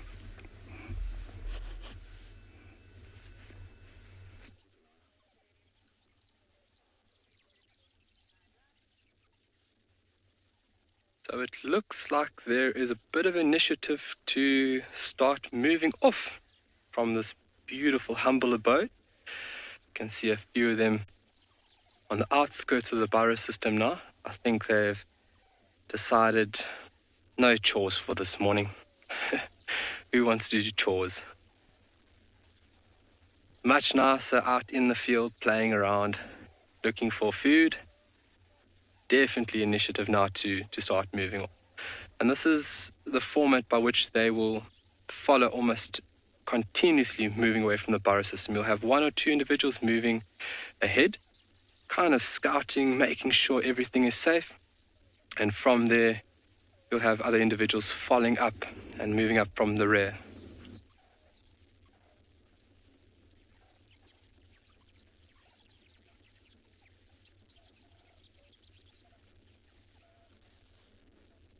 But now is when the hard work starts for the day. You got to think about these animals and the energy that is expended on a daily basis to require the necessities that they need is truly remarkable. I mean, their digging ability is phenomenal. A meerkat, a fully grown meerkat, can shift its own weight in soil in under a minute. And obviously throughout the weeks that you've been here with us at Tswalu's, that you would have seen the tools that they have, especially those front paws, those very, very elongated claws, which would be used primarily to obviously unearth all the little critters that they're so highly sought after.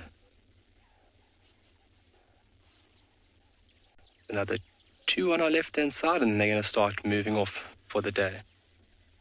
And then returning here at about 5:30 this evening. So out for the day.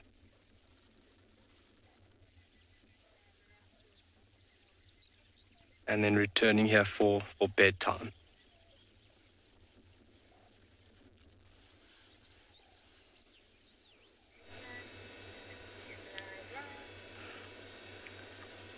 Pretty buffaloes. This is a breeding herd of buffaloes. And in this herd, the normal composition of a breeding herd will be like a lot of females. Several females are males, of course, with different hierarchies, and a lot of babies as well. A breeding herd of buffaloes kind of move a lot. Not like the old bachelors who tend to stay almost at the same place every now and then. For breeding herd, they will always be moving from one place to another. But two things are very key within their movement. Very easily accessible source of water because they drink on a daily basis. Look at that. Wow. So beautiful. There's a boat coming, and it's giving us a usual mean stare.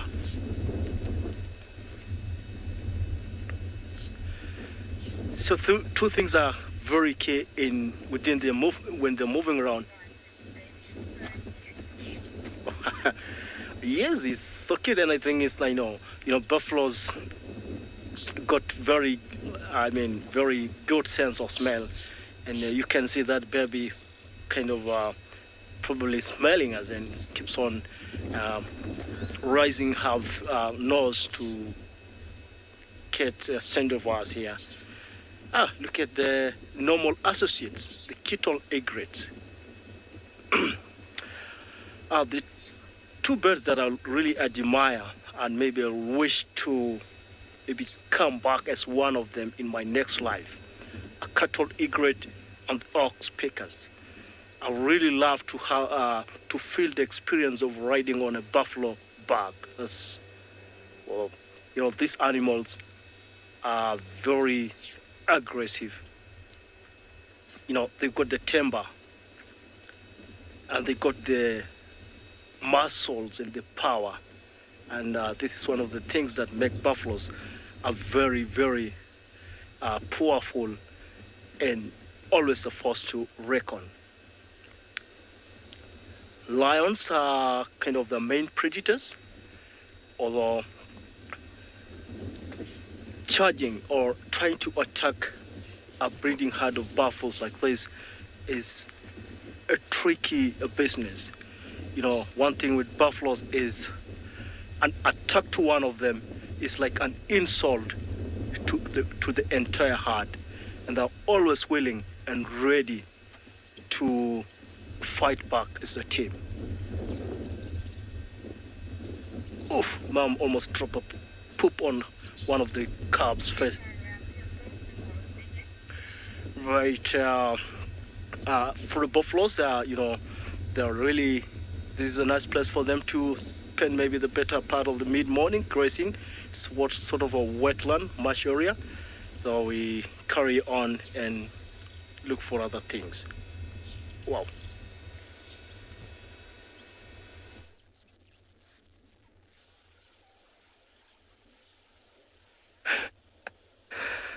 Very close call from the buffalo. That's always a close call in that situation. Not that I've been in it, just to let everybody know. But yeah, I do feel for the baby buffalo. We've got 4 individuals that have now moved off, and 3 at the burrow. The next 2 will more than likely follow up with the group, which is just moving southwest from the burrow system itself. And there will be 1 individual that will remain at the burrow. Obviously, we all know that there's babies inside the burrow system somewhere there. And it's very important that there's an old individual that knows what they're doing to remain at this burrow system and just ensure the safety of these little ones upon the return later on of the rest of the group.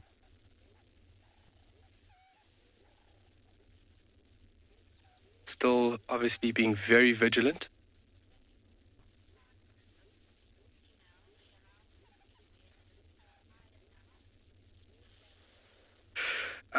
Question about James. Is the chances of the beta female in the near future higher for her to breed again? James, sure. It's a very tricky one. So just from here on out, it'll be a few ways in which this will turn out for the beta female. She could be driven out, the pups could be adopted, or worst of worst, something could happen to the pups. I'm really not sure on the likelihood or the chances of the beta female having this opportunity again. I would have to look up and do a little bit more delving into that part just to give you a proper answer. So James, I'm not 100% sure, to be honest with you, but I will make it a point later on to hopefully have it wrapped up for you, and just to give you a better understanding on what are the likelihoods of this female breeding successively in the near future. But very good question, and that's what guides strive on, is obviously having these questions that make you a better guide. You always ask guests to ask questions as much as possible, because by you asking questions, you opening up a format where we're discussing and we're understanding, and then as well as making the guide better himself. So thank you, James, and I'll make sure I get back to you on that.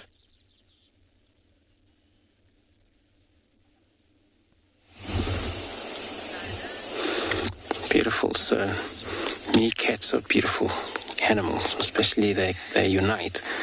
And back here in the bush walk, see, we just discovered this, looks like a wildebeest skull over here. All you see, it's just a old bone left overhead, and what also you can see, it's probably not fresh, It's probably maybe a couple of years. It's still lying here. But interesting things about what you see, little knobs, sticking out. This is what got into this, horn.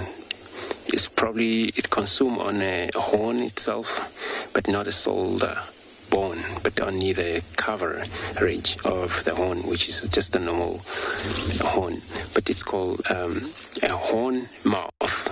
So it's a specific mouth that consume wherever it's a, skull lying.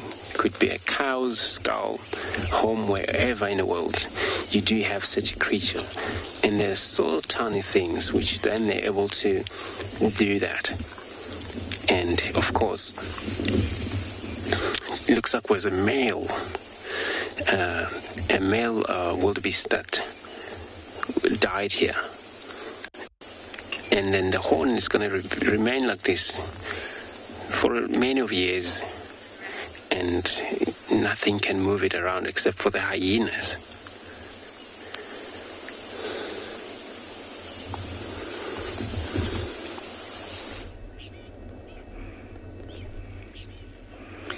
Hey, look at this, a Tswalu cat. One of the most rarest cats that you'll ever see in Africa. Look at those beautiful ears. It is called the Tswalu cat. Is it gonna disappear? No, it's gonna lie down. Oh, how beautiful is that? Did you see that? Those big ears? This is one of our small cats. Very rarely seen and very, very secretive. I think there's more than one. I don't know if they are cubs or not, but I wait to see. Yeah, there comes one. It's coming. It's coming. No, it's gone back. Is it gonna come? Do you see it? Top left. Is it gonna come? Yeah, it's coming there. I don't know if it's a young one or not, but let's wait and see. Yeah, let's wait and see. Looks like a youngster, guys. Wow, look at this. Amazing. Yes. Well, this is pure jackpot. Yeah, this is pure jackpot. In my years of guiding, I think this is the 4th time I've seen young one. I think it's the first time the little guy has seen a vehicle or heard a human voice, and that's why it's so skittish. Look at this. This is a Tswalu cat.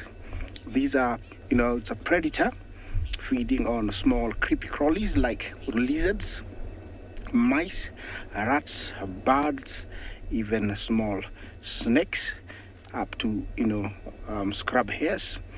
And they have the ability to pounce up to around 5 feet. Those big ears are for pinpointing the slightest noise in the grass, and they can jump. They can leap up to around 5 feet and land straight on whatever they've been listening to. I don't know if the youngster is gonna come back, but that was a super sight. Thank you, James. Just to show you how far we are, and they're still shy. I don't know if you noticed. Yeah, I don't know if you noticed that it was, from very, very far. I cannot believe that, I've been talking about these guys. I have seen quite a good number, but they've always been eluding me before, the show, or disappearing. But this is pure jackpot. Look at those eyes, those big ears. I'm sure they can hear me. They cannot understand what I'm saying. Yeah, there comes the youngster. I'm gonna go quiet.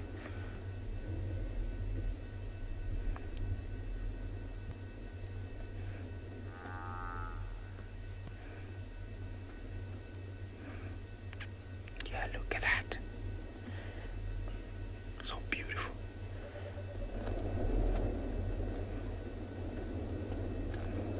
Look at that, guys. Oh, there's another one. Wow, look at that. There are 3. Yes. Well, yeah, there are 3. I don't know how many more. Oh, what a surprise. What a surprise. Wow.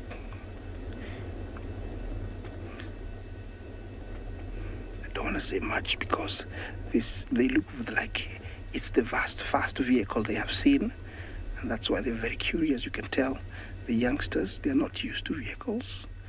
They're staring at the vehicle.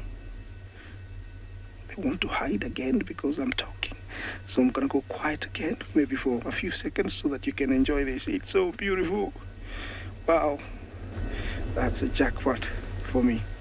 I hope you're enjoying this. How wonderful. Yes. Yeah, they're using that little bush in there. It's like a jungle gym. Yeah, this is a very nice spot that the mother has hidden them. Yeah, it's a Mairua Cordata bush. And inside it's so prickly. Very few predators would dare go in there. So I'm sure they have, very safe place there. Yes, it's wow indeed. This is amazing. I'm sure, they have a very safe place in there. Yeah, it's very, very, it's a very good find for me. I cannot believe this. I was feeling like I want to see a sable cat, and here it is. Yeah, you see, if you didn't know what you're looking for, if James zooms out, you'd just drive past here without knowing what to look for. Look at that. That's how far we are. But with our amazing lens, we are able to zoom in without disturbing them. Look at that bush. Looks like a nice big bungalow where they can play in without any danger. The youngsters, when the mother goes to look for food, they are vulnerable to pythons. Other predators will actually kill them, to reduce competition. So it's a nice place that they can hide, and also if there's something they can, try and hide even deeper. Is the mother going in? Yes, she is. Wow, look at that. So, to confirm, it's just two very small cubs. Yes, I can say, they're about maybe 2 months. Yeah, I'm staying here for a little bit longer. Hopefully they'll come out once more.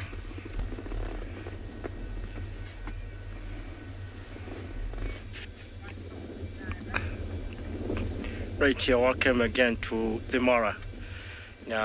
I'm really very happy to hear about the soft-walled kittens. And seems like this was a very beautiful morning with babies. And right now we just come across these two female lions, and obviously these are members of the River Pride. And they are seated on a mound, a very nice place to just sit and look around. So it's really been throwing their eyes to the left, to the right, and maybe scanning, just looking for an opportunity. Apparently there's no prey on site, apart from a few dagger boys that we just left behind us, and which I really think is gonna be a very tricky business for these lionesses to try and attempt. It's warming up. It's the sun is becoming slightly intense, and lions tend to spend the better part of the day just sleeping. I think they still have a few 2-3 hours before it's too hot for them. All right, a few more minutes and we'll be staying here for a while just to see how these lionesses, or what they would decide to do.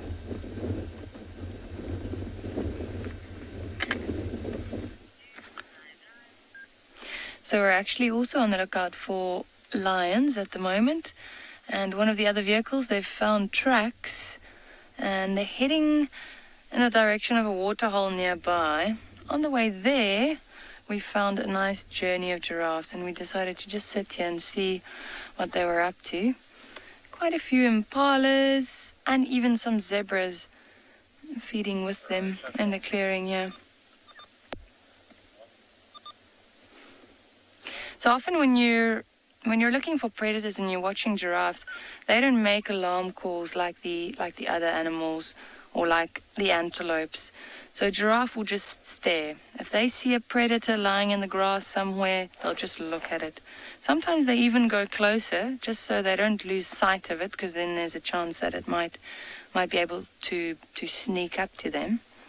But if you see giraffes staring intently at something or into the bush, you know there might be something there. They've obviously got the height advantage. But this is good for them, feeding with these impalas and zebras. Safety in numbers. Really staring at us there.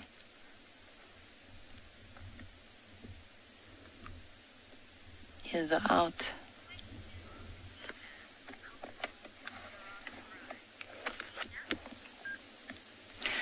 Anina, how tall can a giraffe grow? So the males between 5.5 and 6 meters, and females around 3.5 to 4 meters. So what we have in front of us here looks like a female, and still quite a young female.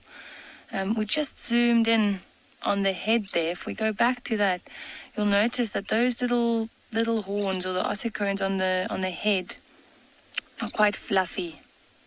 If you notice that, quite hairy. So if you look at a male, especially the mature males, they don't have hair at the tips of the horns, just because they fight, so they go bald. Whereas the females, their horns, the horn tips stay quite fluffy. So that's one of the ways to tell. Normally, like I said, the males are slightly taller than the females, and then you can also look between the legs.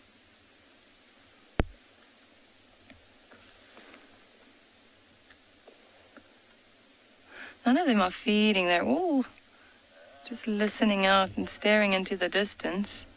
But there is a bit of a breeze going as well, so a lot of these branches and the leaves and the trees are moving, so the predators will actually use that to their advantage, so the herbivores must be more aware.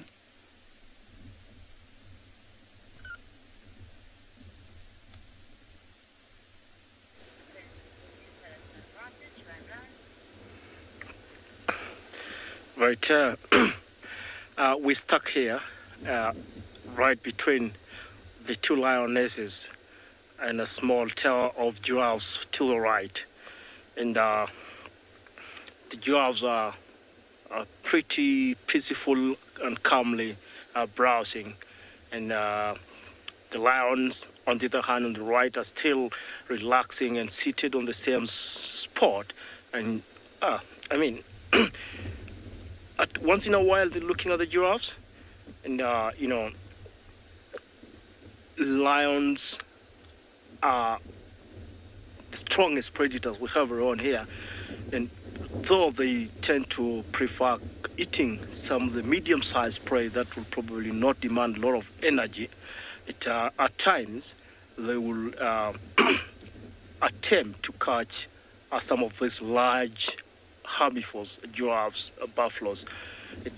In a situation like this where we got two lionesses,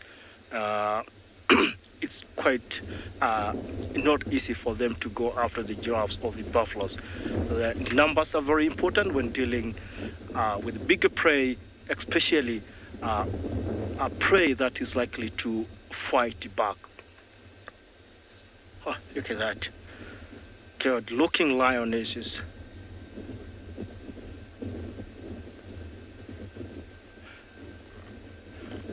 They look like they're kind of a little bit skinny. They haven't had a meal for probably a few days.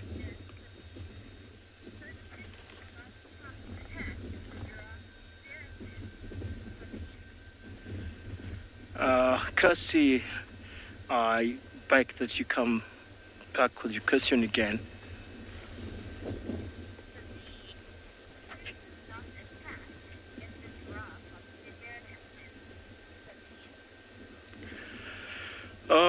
Eugene, I'm not sure whether I got this question right, but one thing that motivates the predators to go after any prey is how hungry they are. When they are really super hungry, then they become a little bit more daring, and they will try catch whatever that is within reach, like giraffes as well. But in this case, the easiest catch will be a giraffe baby. It's quite hard to try and bring down a full-grown giraffe. It's a powerful animals. They deliver kicks that can easily kill a bigger predator the size of a lion.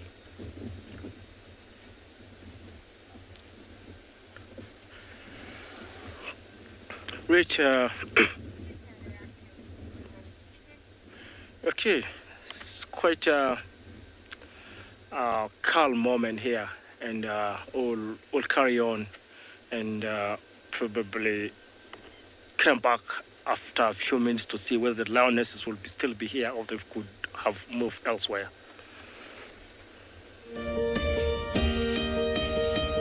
They live amidst the scattered trees and bushes in the savannas throughout Africa. Giraffes are the tallest mammals on Earth and weigh almost 2 tons when fully grown. The spot pattern on their coat is unique to each giraffe and is primarily used for camouflage. Their tall stature is helpful in keeping a lookout for predators on the hunt. Giraffes are preyed upon by lions, leopards, and hyenas. But they are not easy to hunt. Their most powerful weapon is their long legs. Giraffe calves are vulnerable to being killed by lions and other hunting carnivores. Their necks are too short to reach the ground, which makes it tricky for them to drink water. This is the ideal opportunity for predators to strike. These gentle giants certainly are a force to be reckoned with.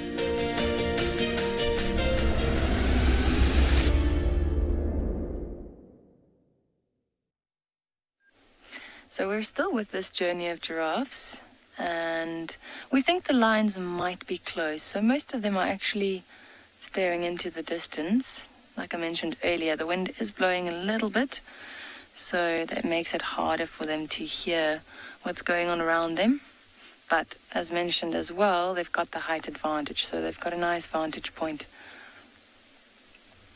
You can see the zebras off to the right there as well. And I believe you've just watched a clip on lions hunting giraffes. And in this area, we've seen that a few times, although it is very, very hard for them. I mean, this is a really big animal. But what they'll do here is they often chase them into either a sandy section or onto a rocky area where they trip and fall. And then they'll go for the neck and the muzzle. So they need to get them off their feet. We were in the riverbed a little bit earlier, and we watched a giraffe cross there as well. And I was saying they are really vulnerable when they cross the riverbed as well, because it's very hard for them to get away when they're crossing in thick or deep sand like that.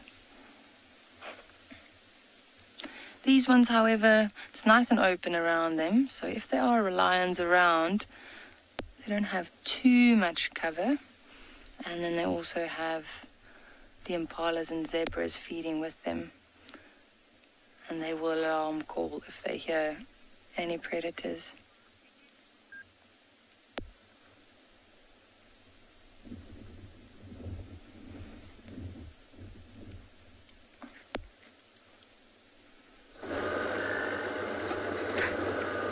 I haven't found the predators, but I've definitely found the prey.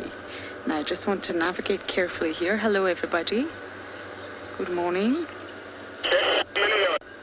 There we go. Lots and lots of buffalo streaming into Bufusuk Dam. Buffalo Dam. The facial expressions of and the sounds of buffalo are rather entertaining at times. It's is a large breeding herd. It's almost Masai Mara size.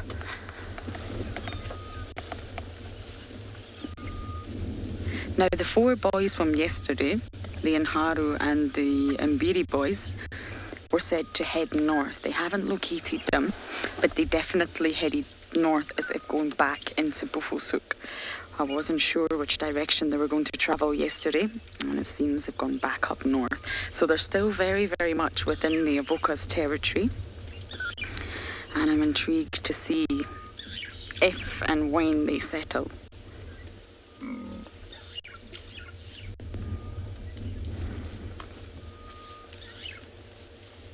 Buffalo are not territorial at all. Highly gregarious. It's far safer to be surrounded by your own kind. Apparently you can hear them walking in the grass, so I'm going to let you listen.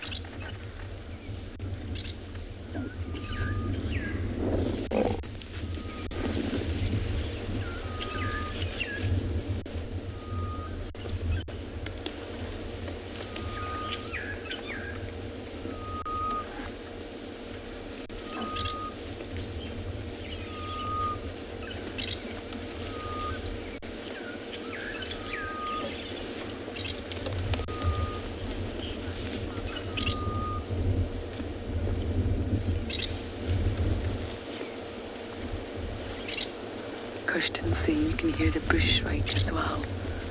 We're actually surrounded by a lot of wonderful birds. Forktail jongle, lilac-breasted roller.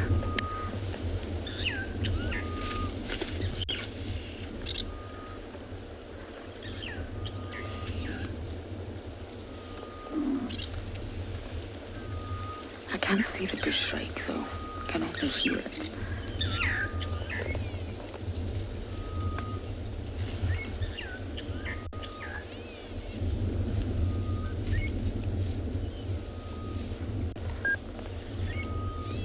There's a lot of youngsters.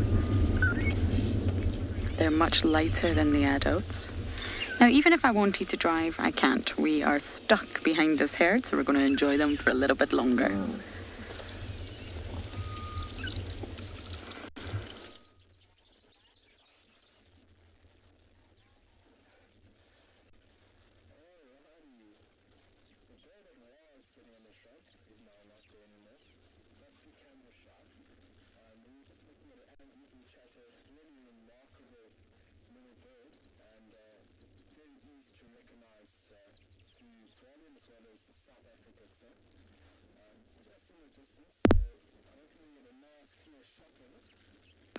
But if we don't now, we'll definitely... There we go. The Master Dave. All right, look at that. All right, so the bird in the front of the picture, moving towards us, the uniform brown, almost black bird that's just flown off into the tree. Oh, there's another one. Let's go back quickly. There we go. That is an ant-eating chat. A really, really beautiful bird and a remarkable bird in the sense of where we are right now and the relationship they have with other organisms, especially aardvark and that of pangolin. Beautiful. See the beautiful white wing bars that were displayed there as the bird took off. They're feeding on the ground at the moment, and they're feeding on ants, termites, mainly ants and termites, but they will also take other insects if need be. Oh, he likes us. Hello. Come closer. Hello, little birdie. Beautiful. Very, very active. A really beautiful. A really nice question by Deanna. Do we keep a bird list?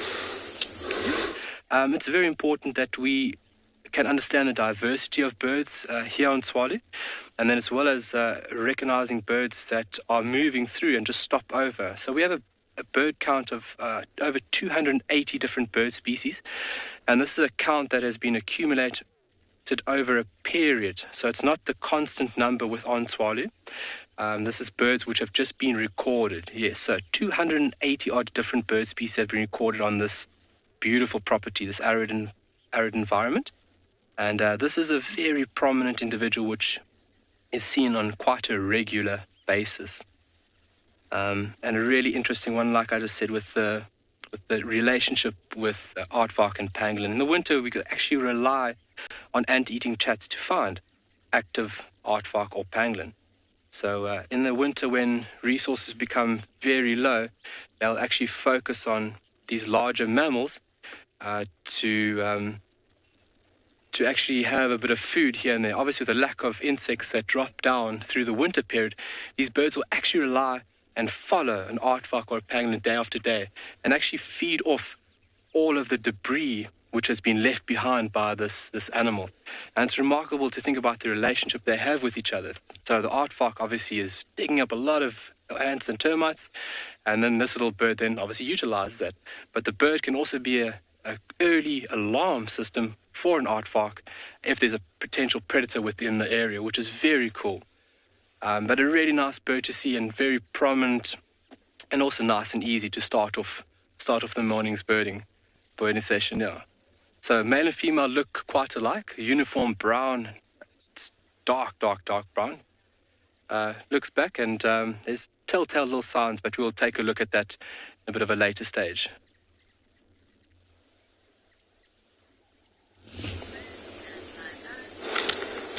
Beautiful. So what we discover here is this little hole that you see on the ground. You know, it was very difficult to spot this, you know. And then I almost walked past it. And the solo scout, he just pointed out that, there's a hole here, and it looks like a massive hole. And this belonged to a baboon spider. And while we were here, we saw it kind of like a little bit of a glimpse, you know, because it's probably heard or hear that there's something outside, which is us, we were talking. And again, you know, it went back in. A very shy spider, only nocturnal. They come out at night, hunt, and then always go back there just before the sunrise. And then, of course, baboon spiders, they're not really venomous spiders. They just look scary when you look at them because they're hairy and they're big. And then I don't think it will be any visual anymore because they only come once and look at us and they return back again. So for in case if something fell in that hole, anything like grasshoppers will be eaten. But now it's not a time for this spider to hunt. It's a time to rest in that hole. The reason they call baboon spiders is because of the color of the spider. Kind of a hairy, but looks like pretty much the color of baboon. But of course, there will be also, you know, food for, you know, honey badgers, you know, for these banded mongoose as well, dwarf mongoose. They'll hunt, you know, dig around for these things and get them and eat them. So that's why they're going to be well hidden right now, where it's not possible for them to come out, and they will be exposed to a danger. And so yeah, there's so cool things to see. Wish it would come out for us, but then it won't come out just because of daylight that we're at right now. But if it's a chance that you're able to see one, of course, it's a massive spider, you know. It looks scary a little bit. If you ever scared of a spider, I don't think there's a chance you can have it look close to it. You know, we'll move on.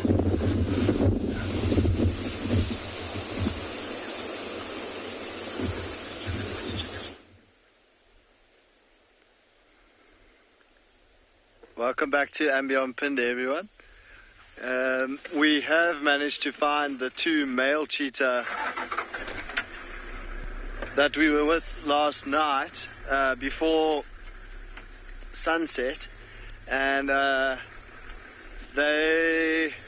we actually spotted, so we came into the area and we spotted a lioness from a far distance away, and we came to see the lioness, and when we got closer, she had actually chased these cheetah, it seems. So they're on quite high alert. And they're moving away now from the area where that lioness was.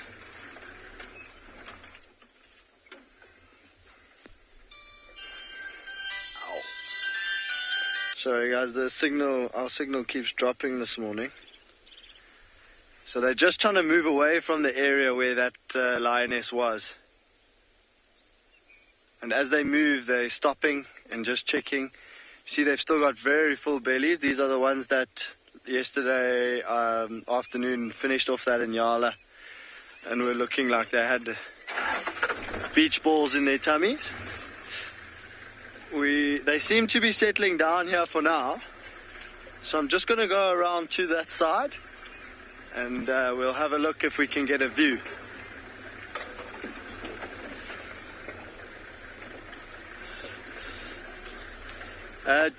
Dr. Rocky Balboa is asking, are the cheetahs in danger, I think? And for now, no, because they seem to have spotted that lioness in time and were able to move away. Oh, sorry, are cheetah endangered? That is a definite yes. Cheetah are endangered.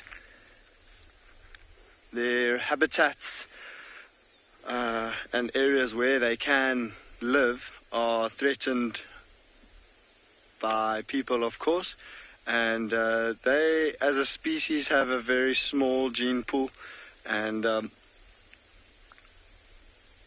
they are very threatened, especially by bigger predators, and then they've got the extra threat of humans encroaching on areas where they inhabited in the past.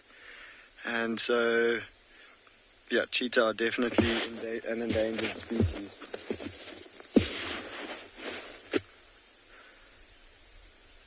So we're very glad that they've managed to spot that lioness and move away in time. And you see how they now cover each other's backs. The one is looking in the direction where that lioness went, and the other one is looking more in the direction of where they have been heading, making sure that there's no danger up ahead, and the other one is checking where that lioness went, just making sure that she's not following them.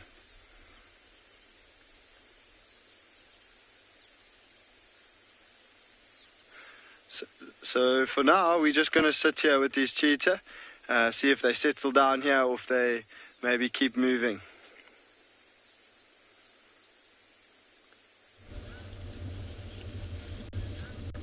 We're still surrounded by our buffs. They're slowly making their way to the dam. I'm not sure if any of them are actually in the water yet, splashing around. I haven't got a view from the other side. Oh yes, I think they are. The temperatures have increased tenfold. I'm still looking for the grey-headed bush shrike. I can't see it, but I can hear it. Ooh. Completely different from the orange-breasted bush shrike. Doo, doo, doo, doo, doo. Look at that tiny little one. Oh, it's very young. It's limping. Oh, no. That was limping, wasn't it? I don't like to see that. It makes me rather sad. I didn't see the extent of the injury, though. It just looked like a limp there. Henry, you're asking, do buffalo have a specific breeding time? Not that I'm aware of. In a big breeding herd like this, I think they can mate all year round. But generally within species, especially your prey species, if you like, they do tend to all have offspring at the one time, as it's more beneficial. They will only have one calf at a time, and it's an 11-month gestation period, so it's 2 months longer than a human's, almost a year. So again, it's a high investment for the buffalo, and I don't believe they have a breeding season. But normally within species, especially when you look at subspecies, there's differences depending on the geographical area. But here in the low veld, I don't believe there's a season. We actually saw another bull with a very severe injury as well. It looked like claw marks, so I wonder if he fell victims to the lions. And of course, there's lots of oxpeckers inside the injury. which sends shivers down my spine. Even if you get a friction burn as a human, or even a small burn if we touch a hot stove or burn ourselves while cooking, can you imagine something with a really sharp beak just going inside that wound consistently? Oh, not pleasant.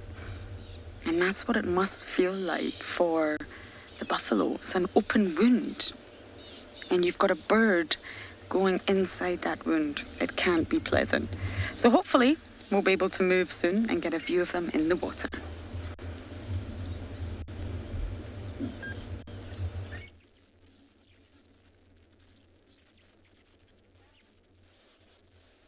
Having oxpeckers on wounds can and must be really uncomfortable at times. And this is an animal you'll also find oxpeckers on these guys frequently. This beautiful bull giraffe is busy having a feeding frenzy right now. We were actually having a stare off. I didn't blink. I won. And then he decided it's time to have a little nibble. But just looking at the technique by which this animal is feeding on this camel thorn is remarkable. In amongst those thorns, I mean, doing it with precision, just using those very mobile, rough, rubbery lips to strip the leaves away from the twigs. You bring your attention up to the back of the giraffe's head, just very quickly behind his ear that's in view right now. You're going to see this almost like massive bump. There's actually two knobs at the back of his head. It's quite remarkable to see through older bulls, when they reach maturity and they get a bit older, the calcium that they take in, they have quite a large deposit within the head, because the heads are weapons when it comes to fighting for the rights to take a lady out to dinner. And you can see on the forehead there's a massive bump being displayed in the picture right now. So the head and along with those two horn-like projections, which are referred to as ossicones, are used to fight against other males. I mean, look at that.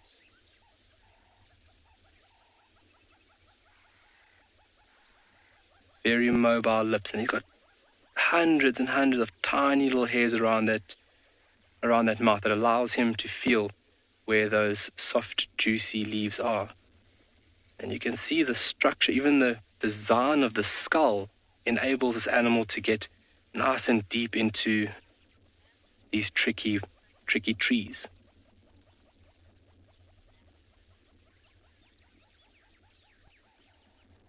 So a couple of minutes and he will move on. It's quite remarkable. That'll be the tree's way to tell him it's time to move. So the tree's response now would be to start increasing the tannin levels as a deterrent. Obviously, the thorns or the spines are one way of in which a tree will defend itself or try and deter herbivores. But then another way is chemical, and that is in the very, very efficient means of tannins. And in the sense,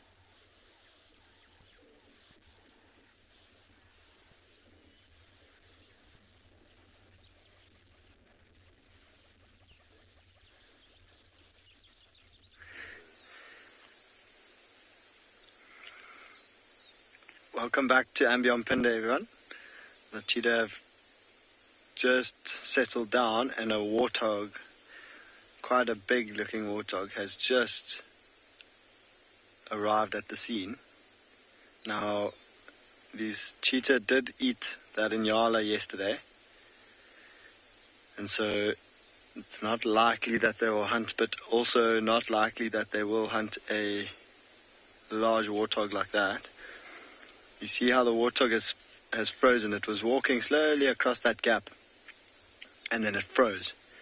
And it's been looking in this direction, trying to see or decide what this...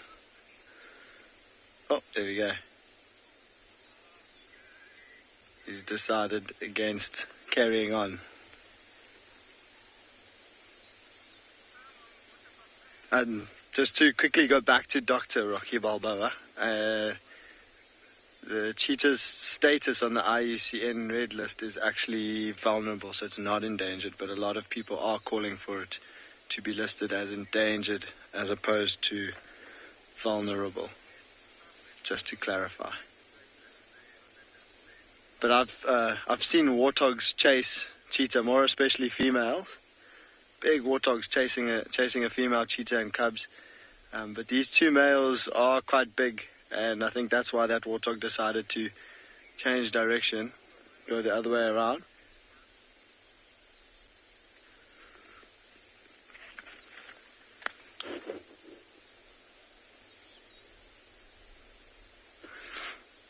So, yeah, I agree. That warthog did have huge tusks. Everyone's saying how big those tusks were. And you can imagine for something like a cheetah, if you look at their stature, they're very lightly built animals. And there's not much meat surrounding their bodies. They are lean creatures. And so if something like a powerful warthog had to flick its head at a cheetah if a cheetah was trying to catch a warthog, and that tusk manages to catch the cheetah, it's going to go straight into muscle and potentially straight into bone and can cause some serious damage. So cheetah actually tend to avoid warthogs. We have seen on very rare occasions a big male cheetah sprinting and maybe catching a piglet, but then it's got to be small enough that he can keep running fast enough to stay away from the mother, because the warthog moms are very protective, and even against something like a leopard, or they might even try if it's one lion or one lioness by herself. A big powerful warthog might even try to defend its piglets from something like that. So yeah, I have seen it once where a big male cheetah sprinted and he managed to just pluck one of the piglets from the long line of piglets that were running behind the moms, and yeah, but he had to keep running full speed because the mother turned around and started to chase him. So it is possible, but it doesn't happen very often.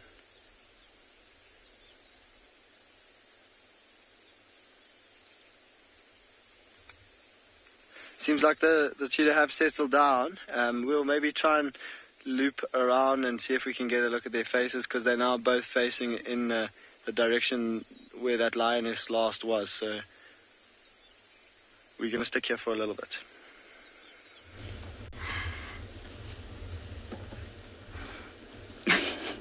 I'm just watching this female with a little bit of something sticking out of her mouth. I think she needs some floss. Now, buffalo, going back on what we were talking about earlier, buffalo are generally said to calf during the rainy season. But you can see here that that's not entirely the case. We've got a lot of calves, all different ages, all different sizes here, and the rainy season hasn't yet started. So they can breed all year round, but it's more advantageous for buffalo to breed at the same time and to coincide with the rainy season, because that means when the birthing of all the calves, there'll be lots of nutritious and delicious palatable grasses around. And when buffalo feed, they are bulk grazers, which means it's quantity over quality. Keep eating and eating and eating. And when they feed, they trample pastures and basically reduce long, less palatable grasses to a certain height and a certain quality, I guess, so that when it does reshoot, these grasses are more easily accessible and utilised by the likes of zebra and subsequently probably wildebeest. This is known as grazing succession. So buffalo play a key role out here with regards to grazing. Look at this little youngster, Theo.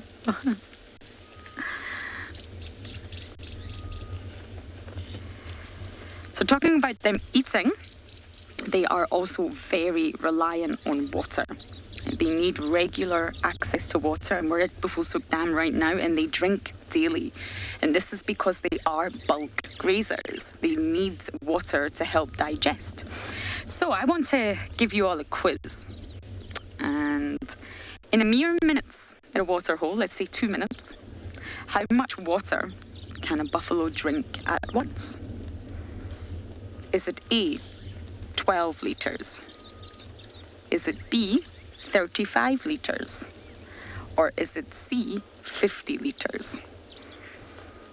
In one sitting, in a few minutes at a water hole, what is the volume of water that a buffalo can drink? A, 12, B, 35, or C, 50? Okay, I don't actually think many of them are going in the water for a swim, but hopefully we'll be able to get round and get a better view.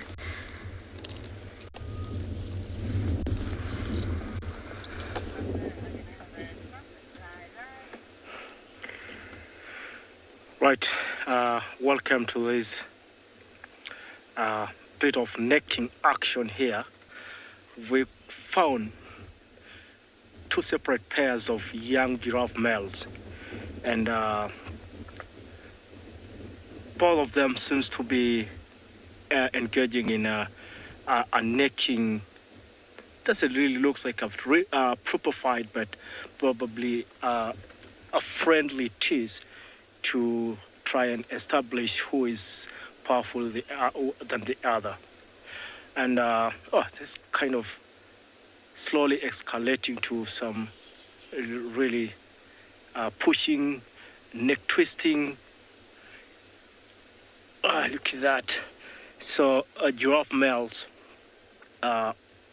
especially those full grown, tends to engage in a necking fight just to try and establish dominance in a herd or in a tower where the females are, and if each one wants to claim the mating right more than the other. Actually, when they engage in a necking fight, it's a way in which they position themselves. Look to the ones to the right, they are standing opposite to each other, whereas the ones to the left are kind of standing in a parallel position. So when evenly matched giraffe males engage in a serious fight, the outcomes of the results sometimes can be very fatal and can or even leads to death either between one of them. It's one thing with giraffe, it's my favorite animal, and actually a lot of times they're very, very calm and very peaceful creatures.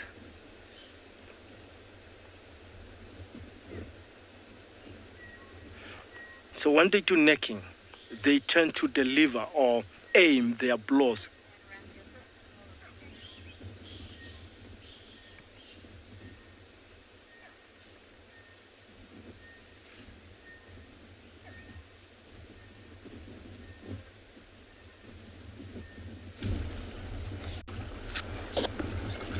Look at this. It's almost like the Mara River with the wildebeest, but not. It's Buffelshoek Dam with the buffalo. I don't even think I can begin to guess the numbers in this herd. Well over 100, that's for sure. Wallowing, bathing, drinking, splashing. Oh, we've got some answers to the quiz. Let's hear them, Kirst.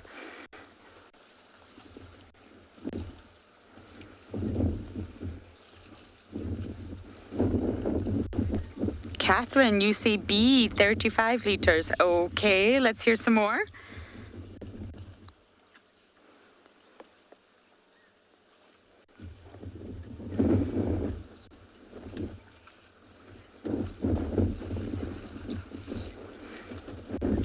I didn't get those names, I'm afraid.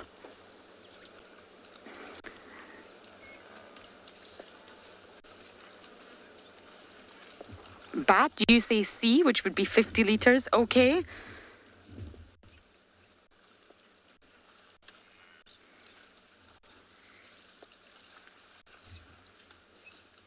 Oh, no one said A. Wow. Well, no one.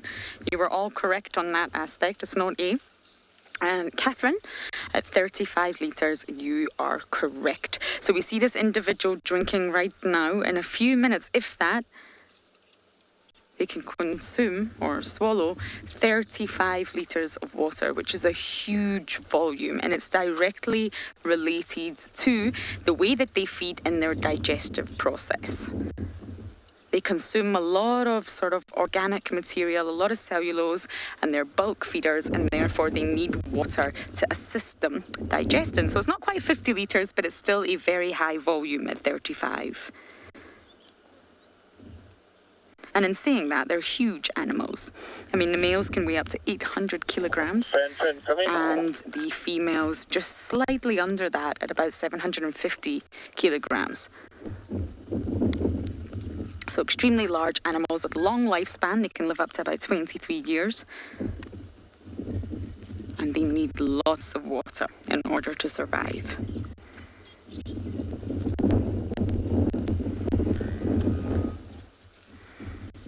What a lovely, unexpected sight now. There's nothing like seeing buffalo at a waterhole. But we will leave them now and see what else we can find on Juma.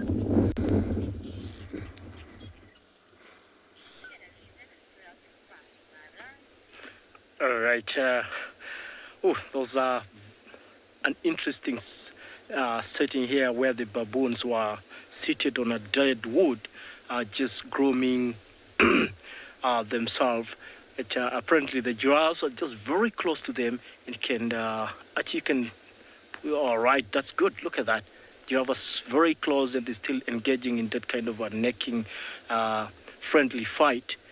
And somehow the giraffes were, the baboons, were scared and they started dashing into the woods. But we still have, I think, a mother and a young, somehow medium-aged baby doing a grooming. Well, look at that. She's just picking the youngster tail and looking for things in. Wow. The baboons are very social and always help each other. Sometimes you got parasites, flies. Quite looks like a female on ostriches, and I think that's the male who's trying to kind of court with her. Wow. So adorable. And here we've got two animals with very, very powerful eyesight. Baboons and giraffes. All of them can be able to see in detail. So in case, again, when it comes to enemy surveillance, it's quite very nice of them, and they'll be able to spot any danger. And once the baboons make that sort of an alarm call, then the giraffes will immediately probably respond and also stretch their long necks to look around. You can hear some screams in the woods. It doesn't really sounds like it's serious friction, but probably just sort of a friendly.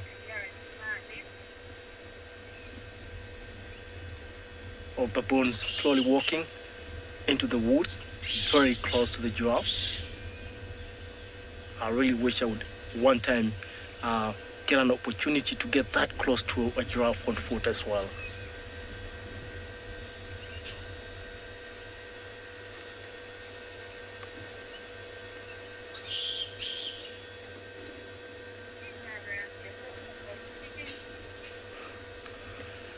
Right, please do enjoy the company together, giraffes and baboons.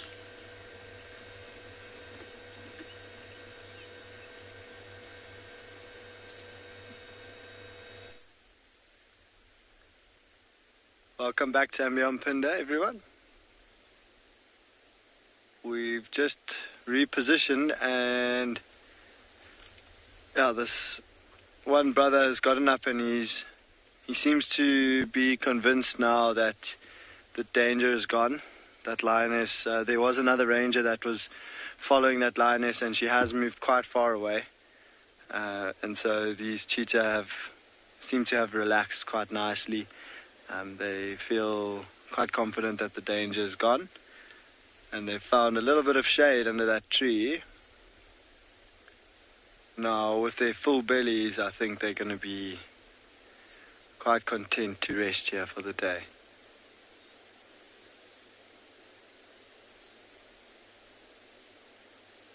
Starting to get a little bit more comfortable.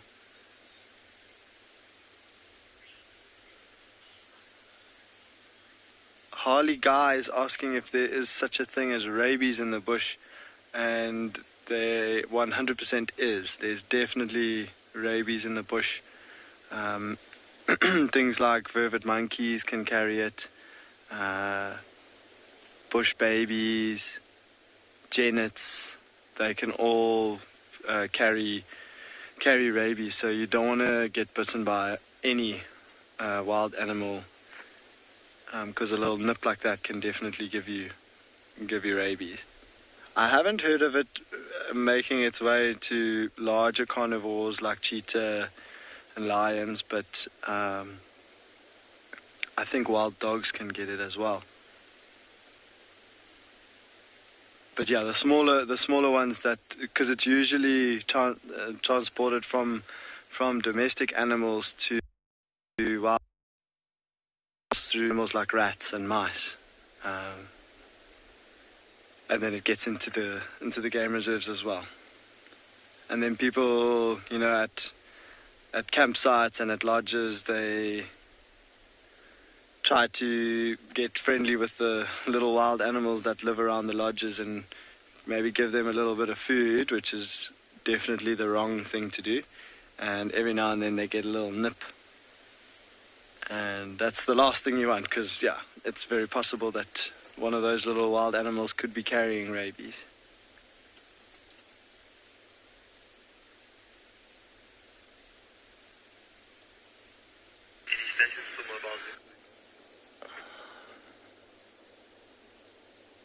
So, although it's quite cloudy today, there's no wind blowing, and it's actually really, really warm. So the cheetah are panting a little bit because of the heat, but also they've still got those extremely full bellies. They've come to a little water hole, but it's actually completely dried up. So I think they were hoping for some water, but they don't necessarily rely on water, so they don't need water. They usually go after they've finished eating, and they will try to find some water. But if they don't succeed, it's not like they're going to be in danger of dehydrating or something like that. It's just they like to get a drink after they've eaten. But I think I read an article of a study that was done on cheetah and their dependence on water, and the guy doing the research, I forget his name, but he once noted a female cheetah going 3 weeks without having a sip of water, and so definitely getting all the liquid or fluids that she needs from the blood of the prey that she was eating. So you'll see when cheetah feed, they'll open up the carcass and there'll be a little section where they'll be feeding, and as the animal bleeds at that spot, they will lap up all that blood, and so there will almost be no blood nothing wasted. So we're going to leave them here for now. The cheetah seem like this is the spot where they're going to rest for the day, and we're going to carry on and see what else we can find.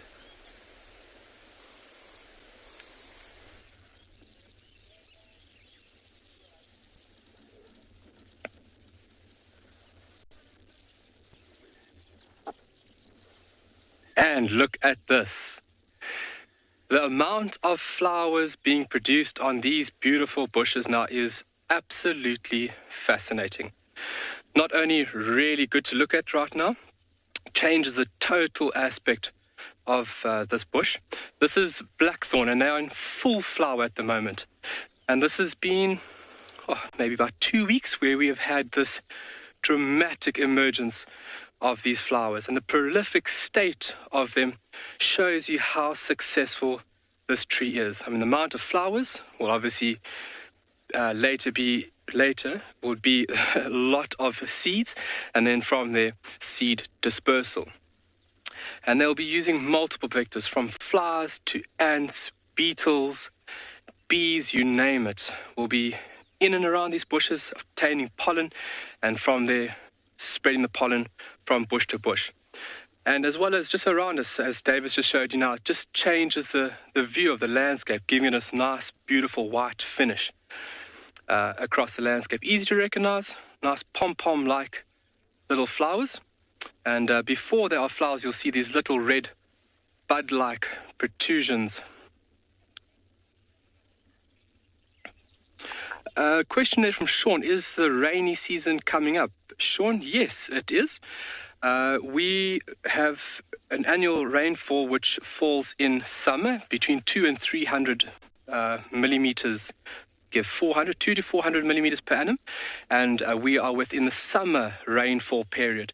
And we tend to have our summer rainfalls anywhere from end of December up until about January, end of January, February, March. That's typically where we find our rain falling. And yeah, don't get me wrong, it can also be very sporadic. We've had rain at different parts of the year, and also that amount can also vary depending on climatic changes. So we are coming to the rainy season, and this specific tree actually doesn't use rain in order to push out these beautiful flowers. So fingers crossed we have nice early rains and that we have good rains this year. I mean, rain is vital for everything to work out here. So really, really beautiful. Not only is it nice to look at it now, it's really, really nice to smell. Got this almost like sweet nectar, honey type smell that's being produced. So as we're busy driving on, there's just this beautiful fragrance constantly given.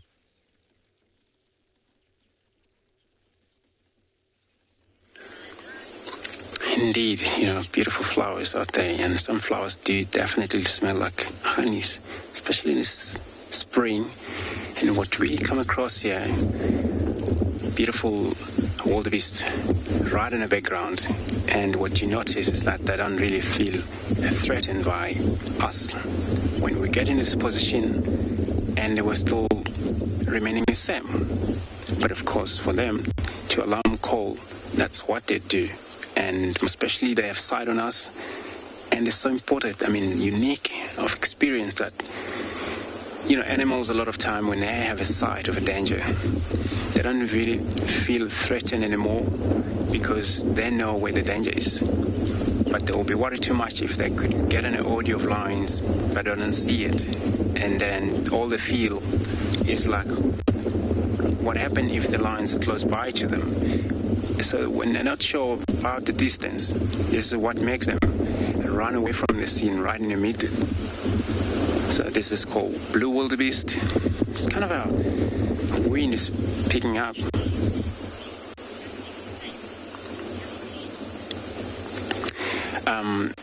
If you can repeat that question, I couldn't hear well.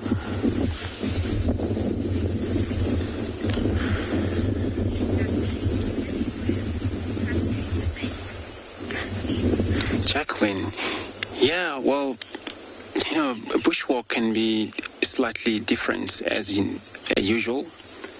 But of course, every time when you're on foot, and this is where sometimes you gotta have a lot of different expectee sometimes, to show what you're gonna come across. And sometimes this is what make a lot of effort of wherever you walk. You all have to be careful of what you're going to disturb. But also, it's not about disturb. It's not about threatening animal. It's about also enjoying them from distance, like what is happening right now there. So, for example, we've got a sight on them, and we're not going to walk towards them. So we'll leave them and be in peace as they were before. And this is how, well, sometimes when they see us again, they won't have any feel of a threat or trying to run away from us. So, yeah, we'll leave them.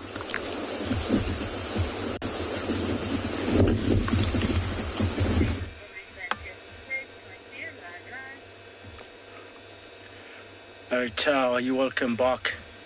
And what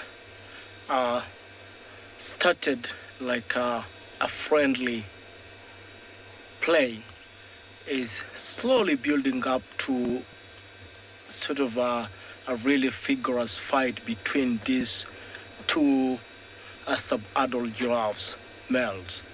And it's quite interesting to see how they swing their necks. Oh, that's unfair. One slightly older one, like the ones standing a bit like 2 or 3 meters away from the fighting ones, seems to have kind of engaged in a dirty, unfair, and start hitting one of the two. Right, if you look at the top of the horns of these giraffe males, then you realize it's plain, like it's bare, unlike the females where they got a hairy tip, a hairy horn. And it is as a result of such fights, the necking, that eventually giraffe males lose the hair at the top of their horns. Wow.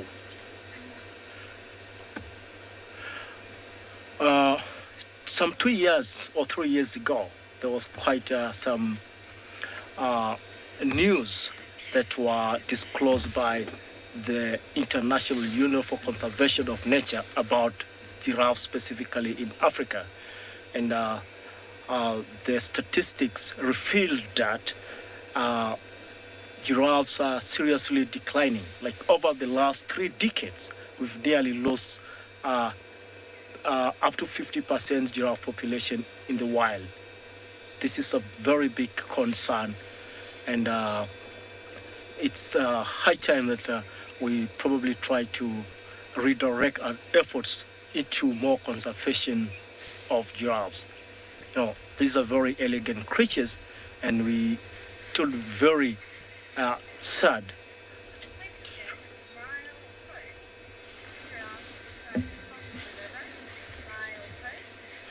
All right, yeah, mild pause. You're right. These animals freely roam, and see where we are at the moment. Just behind into the woods is the Mara River, and we've seen giraffe cross the Mara River back and forth.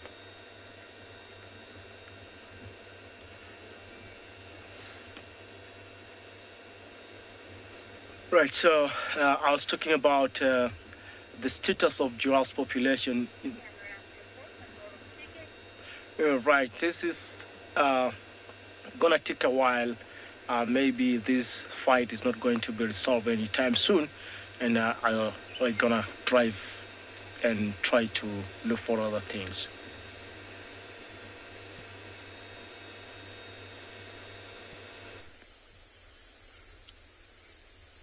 Welcome back to And Beyond Pinned, everyone.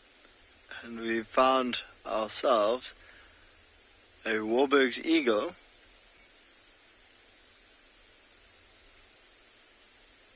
And it is the pale morph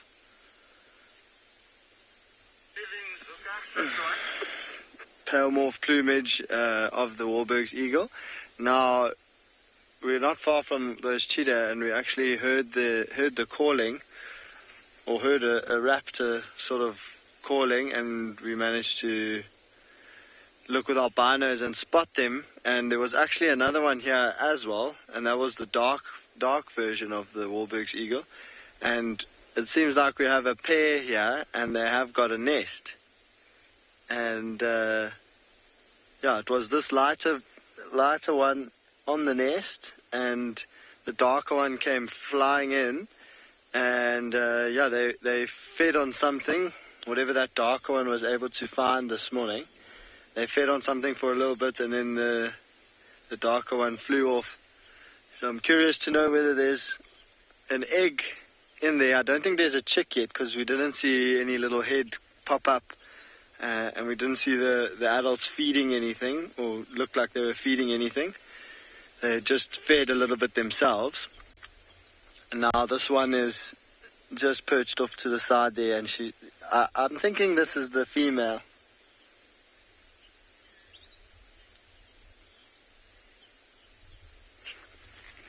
I think it sounded like Sir Christie or Thir Christie. So the Warburg's eagle is not a very... Okay, I'm just going to quickly have a look in my bird book. I'm not sure offhand what the wingspan is. It's probably around about 1.5 meters. Maybe a little bit less than 1 meter.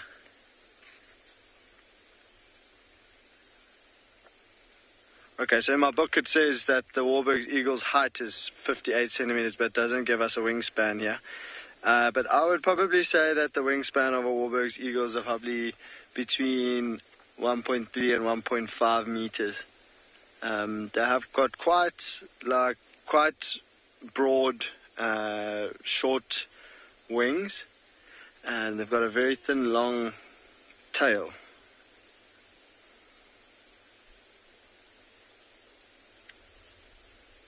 So yeah, I think somewhere around 130 to 150 centimeters would be the wingspan of a Warburg's eagle.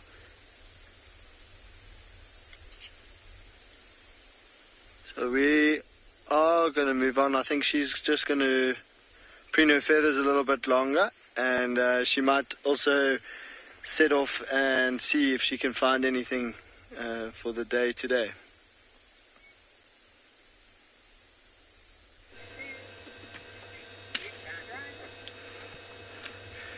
Right, I'm really jealous of the Wolfpack eagles fighting over there, and I haven't seen one for quite a while. And back to our giraffe. We started with 4. 2 have already left, and we left with another 2. They're still engaging in the necking sort of business, and the one to the right seems to be the oldest of the 4 young giraffe males that we had here, and apparently the other one to the left was actually the one fighting with another one with the left, and now it's come back to start a new fight with the oldest male. It's quite a warmonger.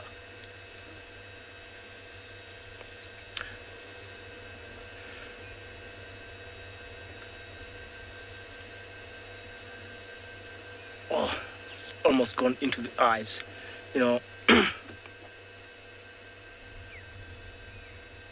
Such a fight is quite draining in terms of energy, and we've seen them engaging in sort of a vigorous neck swinging action and going on a pause for a while. They probably want to take a rest, and then they start it again, once again.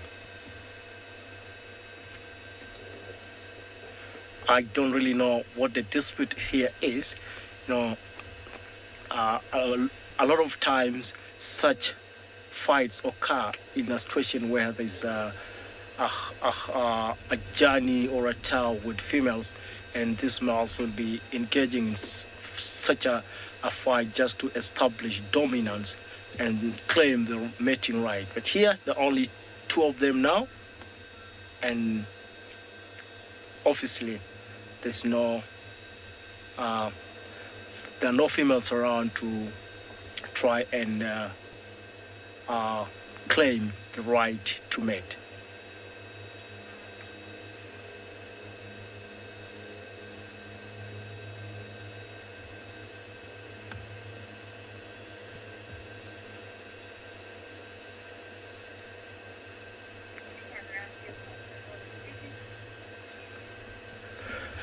Okay, we really hope that the dispute is going to be resolved, and this giraffe needs to take a rest and probably wander around to spend the rest of the day browsing.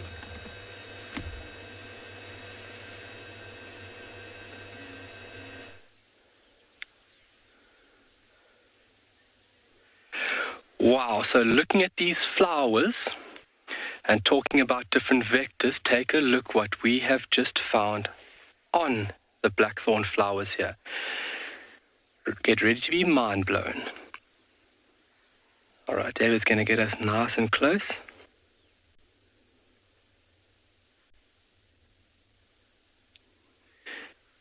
Wow.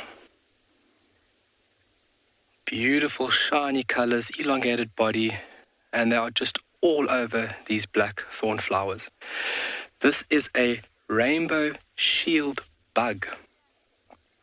Really, really, really beautiful insect, and insects drive most of what we know out here. When it comes to pollinating flowers, pathogens, seed dispersal, you name it, there's so many roles that insects play within the environment. They're not just a little thing that you want to squash. They are really important to keep the ecosystem in a very healthy, functioning format. And I mean, when they are this good looking, you don't want to squash them. You just want to be in awe. So they do resemble somewhat of a beetle. They're actually part of a group which are referred to as Tswalu bugs. So beetles, obviously, their structure, their morphological structure is a little bit different, especially the mouth parts. Whereas in beetles have chewing mouth parts, these beautiful insects have piercing mouth parts. Elongated tube, referred to as a proboscis, which are used to pierce either seeds or trees, which they would then use as a feeding tool for the required nutrients. Really, really amazing. I want to do like a backflip, but I don't want to injure myself, so I'm not. Mentally, I am. Really, really, really, really beautiful insect. And some of them really important to control other organisms within the environment as well. But how stunning are those colors? And what an amazing close-up David is giving us. I mean, that is as close as you can get. See the two little antennae, obviously very important for the animal to pick up chemical clues around it. So obviously sensing its environment using those two little projections from the head. And if you can see very clear, if you can just see the proboscis.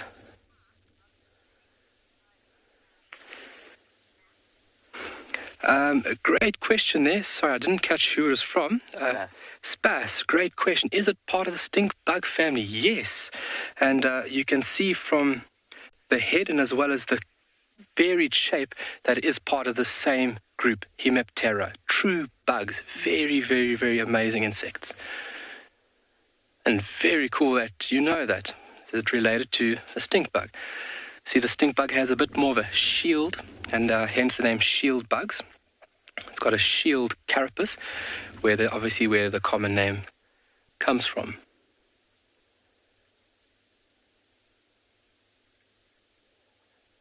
Absolutely marvelous. All these small things really get me ticking.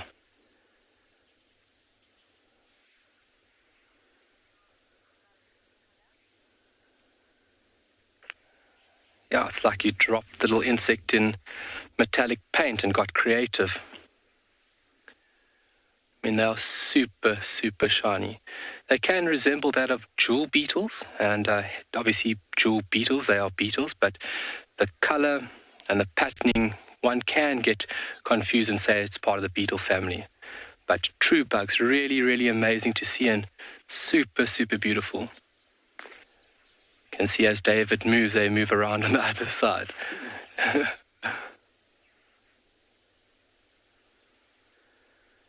Really incredible.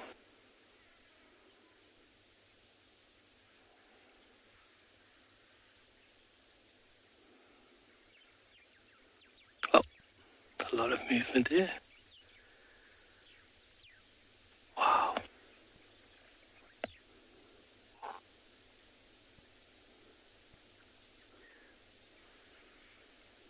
Three pairs of legs, or 6 in total. Descendant, nice question, are they poisonous to birds?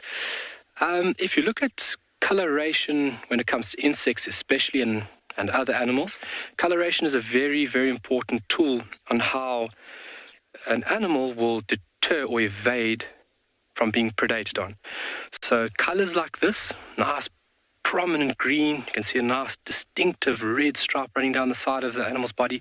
This is what we refer to as aposematic coloration. So yes, this animal would or could potentially hold a toxin that could deter or be distasteful once eaten. But the visual aspect, that is what this insect is relying on to evade predation. Some insects have the coloration because they are poisonous or distasteful, and some insects have it as a, let's say, a fooling trick. They don't hold a toxin or poison, but just their coloration is a scheme or format that allows them to evade a hungry tummy. And obviously in the next few days, we'll look at aposematic coloration as well as some other colorations that are found prominently through the African bush.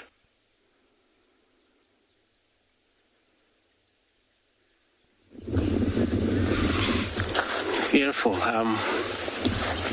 We have left our wildebeest in peace and we continue with our walk right here on this clear ground. I don't know if you're able to see perfect, but this is the whole now rhino track, so the whole thing. So you can see that this animal was walking in that direction. So anyway, when you look at the rhino, they have a 3-toe, that is another toe on the side, and there's a bigger one in the middle, and then there's also another one on the side. So the rhino have a 3-toe.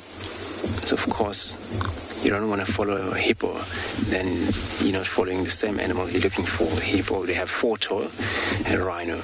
But this is a white rhino anyway, and it looks like we're going to move on to one of the territorial midden.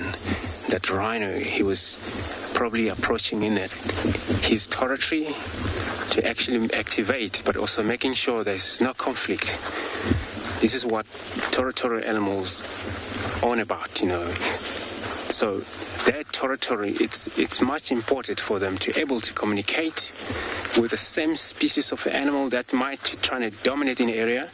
But this is now to say, well, this is where my boundary is.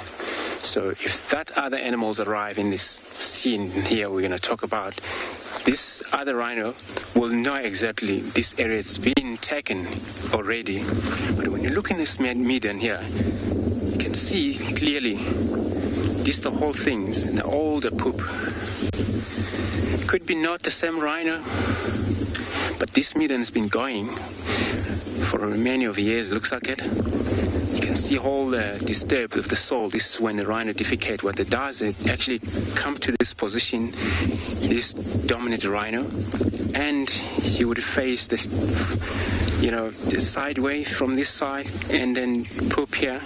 But again, once he does that, he often push the dung into piles like this. When you looks like somebody just came in here with a rake or a shovel, scattered over this. But no, nobody. It's that animal doing it on itself. But again, we're looking at all the dung here. We're talking about this is midden. This is how we can clarify or easily to tell. This is rhino midden. It's old. It's been there for a long time. Here, there is a new poop, new dung, as you can see.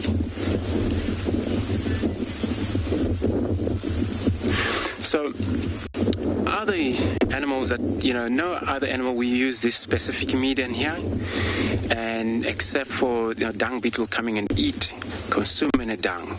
But of course, other different species, it doesn't work. It doesn't matter. Well, it wouldn't matter if lion will come and send over here. And the rhino wouldn't mind about it. But you only mind about the same species that might come in the same area here due to defecation as he is. And then, of course, that you will be worried too much. But the other animals like leopard, of course, they'll be pretty much occupy the same spot in the same time, but the different chemical communications. And then, of course, this bull rhino wouldn't mind about that. But, of course, other bull rhino will come in this area and then claim this area that, he wouldn't mind about that. But But of course, female also might come to the same area, defecate, but they mainly defecate on a side, not right in here, or do the same as a kicking and stuff. We'll leave this area. Move on.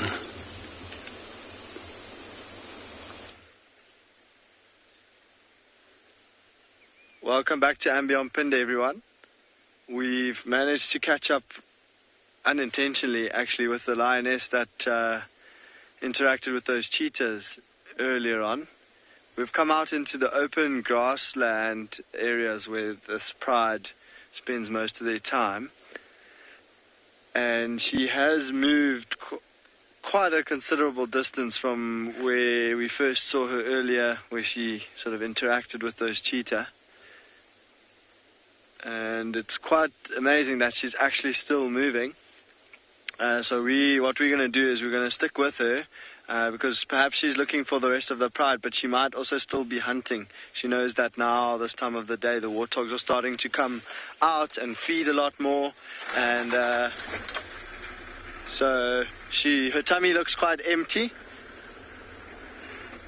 So she could very well be looking for a hunting opportunity. See some wildebeest off in the distance as well, which she might be starting to move towards.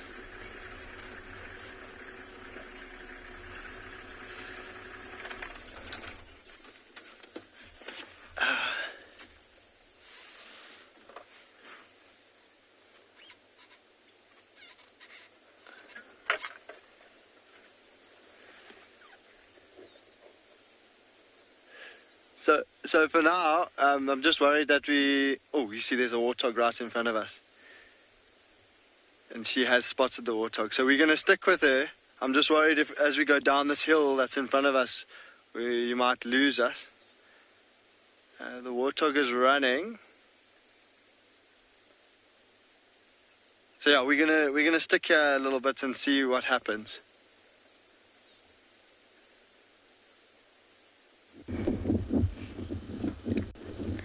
Theo and I have been wondering where on earth are all the animals. We've not seen any impala. And when you don't see impala, it's slightly worrying. We have got a beautiful male who's posing for us. We see you. You are gorgeous. Not too far from Treehouse Dam. As you know, bull waterbucks set up their territories around water. So you're never going to find one too far away from a reliable water source. But it's not just our gorgeous buck we have here. If we swing around to the other side, we have a herd of zebra and impala. So this is where everybody's been hiding. We might not have the best views here, but you can say, oh, hello. Look at that gorgeous shadow stripe. The mountain zebra don't have this shadow stripe. You can see it's got a thin brown stripe in between the black ones. A key feature of the plains zebra.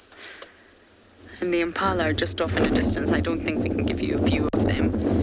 But it appears that everybody's here. The wind's starting to pick up, as I'm sure you can hear, which is really delightful as the temperatures are soaring today and it is far too hot.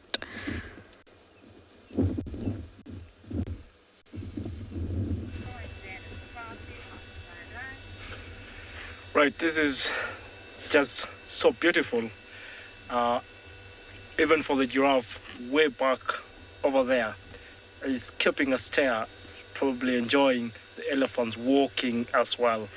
Here we got a herd of elephants, although quickly walking towards the forest. And very interesting, you know, the elephants population in the Mara seems to have been always growing. So many babies all year round. One thing that seems to be occupying their mind at the moment is just like walk and get to the forest. You can see the forest right over there. And probably they just want to get into the forest and change their diet for a bit. On our left, where they've been walking from, is a pure grassland. So getting into the forest will give them an opportunity to probably get a little bit of more wood and branches and probably fruits right in there. So beautiful.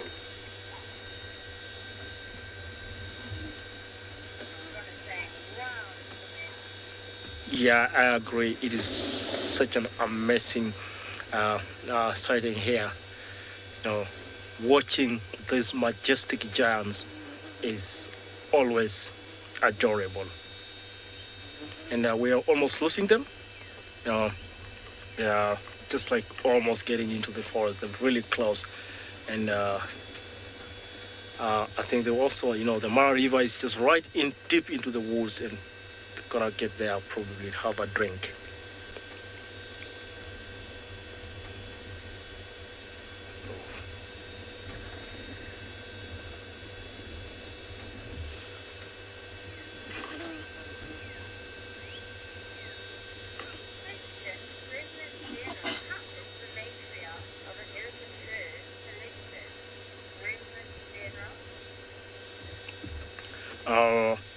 Good question, Colonel General, and quite, to get the matriarch in the herd of elephants, one thing that is very important, this matriarch must be one of the oldest female. So they do not really have like a sort of a politicking way of selecting or electing the matriarch. It's all about the experience and the know-how in that particular individual. And like I said, many times it's one of the oldest females in that particular herd. Oh, there they go.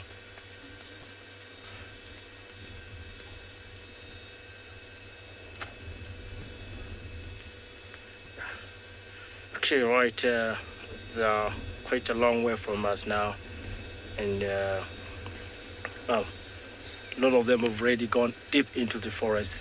Well, I bet we just... Right, we're losing the elephants, and we're just gonna... the giraffe is still there, looking at them. Wow, that's cool.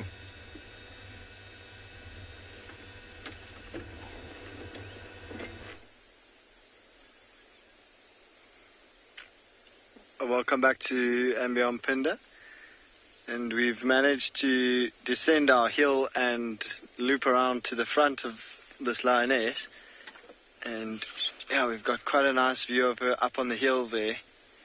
She has stopped to lie down, and I think what she's doing now, she's just assessing her options. So that warthog that we spotted earlier was at the bottom of the hill, so where we are now, looking up at her, and I think she was just trying to determine whether that warthog had in fact seen her or become aware of her, and the warthog just carried on running away. So I think she decided that the warthog knew she was around, so it wasn't worth pursuing that. But look at her body language now. She looks really determined. Go ahead, Emma.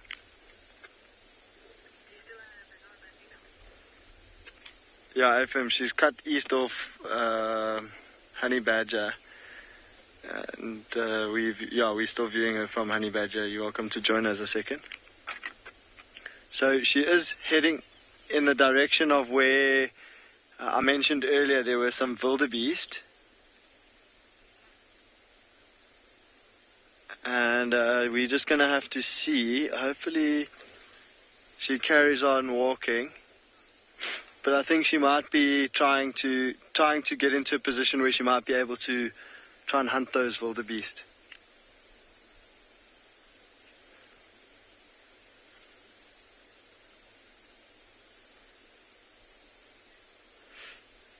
Yeah, for now we can't. Okay, yeah, it's okay. It's just got a little bit in the screen there.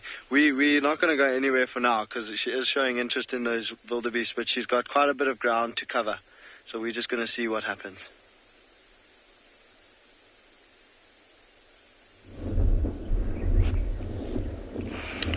Jambo Jambo and welcome to the river. I'm on a different section of the river than yesterday and the previous day. It is called Kaburu Crossing. It is the first one and it's got a very big bend and we have our residents here. Crocodiles, hippos, and we have actually a sight of yet another very small crocodile, about 5 feet. It's very rare to see this size.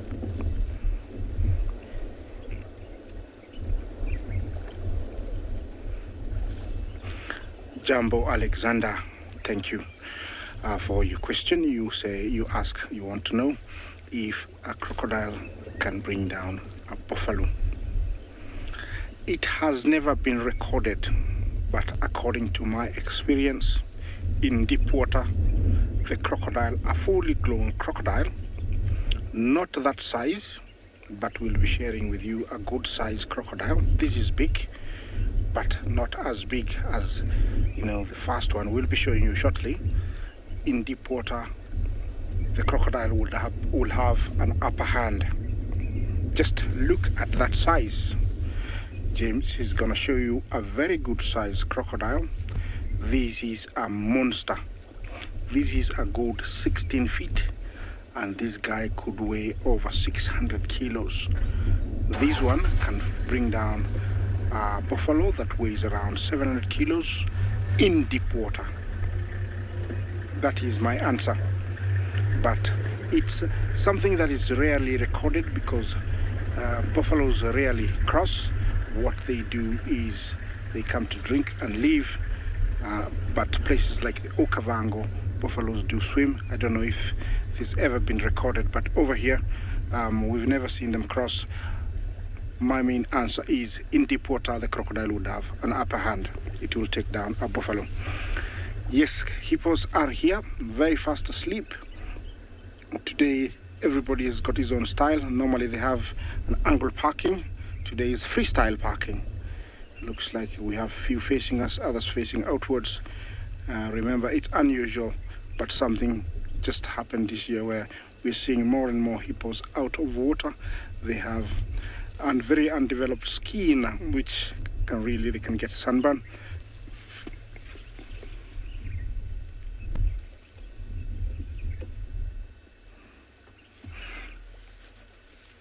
Jambo animal lover, you want to know if hippos attack Animal Crossing? Not very often. I know, it's not a very conclusive answer. It's not often, but it has been documented. I actually saw,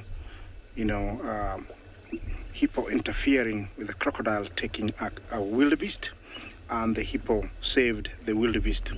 So they do attack animals, and I think usually it's because of confusion.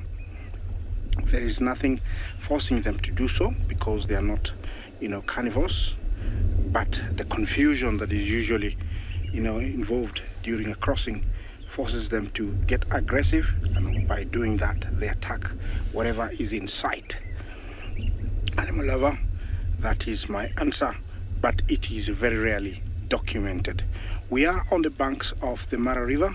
The heartbeat of the Mara Game Reserve runs through the river, dividing two sides of the Mara Triangle and Greater Mara, and that is the river. Today, it is very high, slightly higher than the last weeks.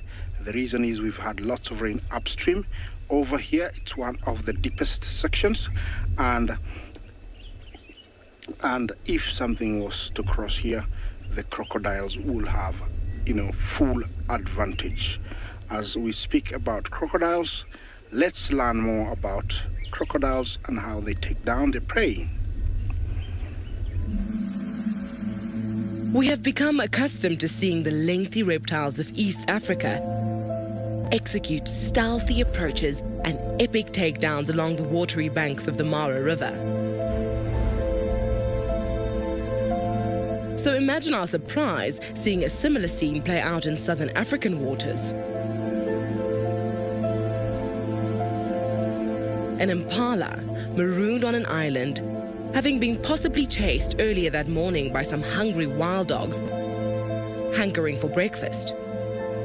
And a crocodile, perfectly poised to tease its prey, gliding through the waters in its ultimate domain.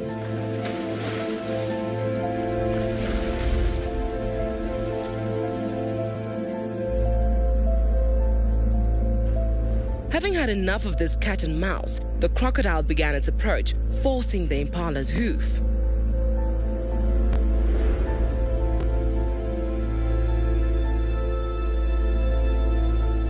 From the moment it dove into the water, that was it for the lone antelope. However, in an unexpected twist, a hippo entered the scene. Unfortunately, it was probably its sheer dislike for the watering hole's reptilian resident and not a want to help the impala that moved the hippo to get involved. As the crocodile sunk down to the depths with its meal,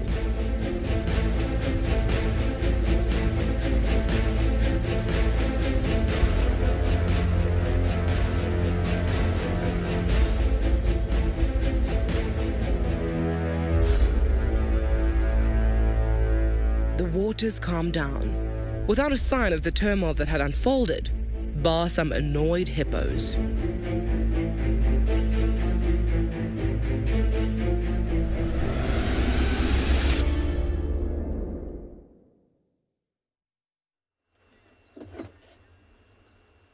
Any water point in the game reserve will translate to different things to different animals.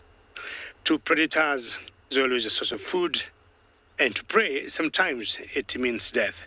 Now, in this particular water here that collects mainly when it rains, I have once in a while seen crocs, like just what you are watching, and of course they will look for prey to come and drink. I'm talking about small little animals like Tommies or Impalas coming to drink. But at the same time, you also get hippos living in this water for survival, especially during the day. I stopped here because there are certain lapwings. There's a particular lapwing I've been following here for the last few weeks, and she has had 2 chicks that have grown very quickly. But I think she has relocated with her 2 chicks because I haven't seen her now for 3 days. So I want to take this route because I know she can't have gone very far. And what we'll do, they'll want to, hang on for a second, they'll want to stay in the same place where there's always water. So once I look at those, or that lapwing, I will definitely let you know.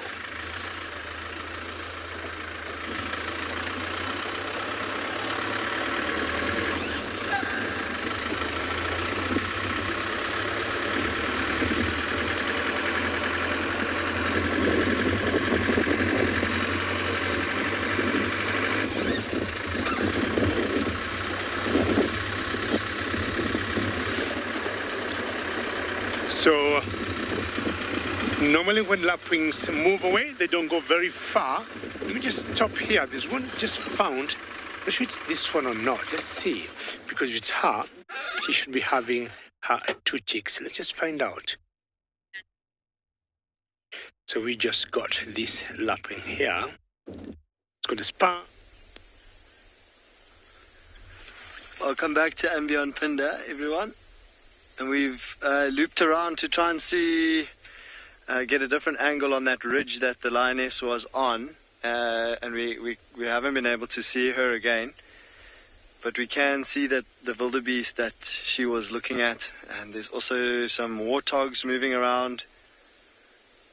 But between her and the wildebeest and warthogs, we've seen quite a lot of impala as well. And so all these animals that are diurnal and active now, up and about and feeding, they'll all be on high alert. And if any of them happen to see her, they will definitely give an alarm call, which will be directed at her, telling her that they've seen her, and she no longer has that element of surprise. But what it will also do is alert all the other animals in this area to the presence of a predator. They might not know what or where it is, but they will stop what they're doing, stop feeding, lift their head all around.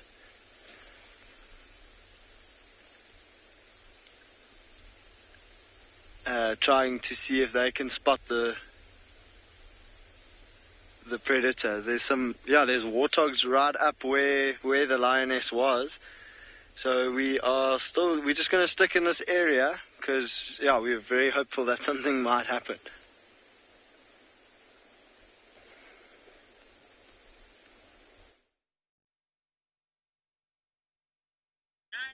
Yeah, the best thing is just to stay around and just see how things will unfold. Now, this is a lapwing, and it's a spur-winged lapwing, but not the exact one that I'm looking for. My initial guess was that it might have relocated from where she had territory with her two chicks, maybe in the process of training them how to survive once she wins them. Now, this one here is feeding, and just look how she keeps moving, catching some insects. She's being taken around by the same insect I think she's trying to catch. I'm not sure the insects are being dodgy or they're being blown by the wind. There's a bit of wind if you look carefully how that grass is being moved. And maybe the wind is just blowing off the insects every time she tries to catch them. I've seen this one particular here in this area, again, justifying that the spur wings are very territorial lapwings. In general, solitary, when you get them with chicks, you'll get the male and the female guarding the chicks, and of course the tail is keeping any other lapwings from the area.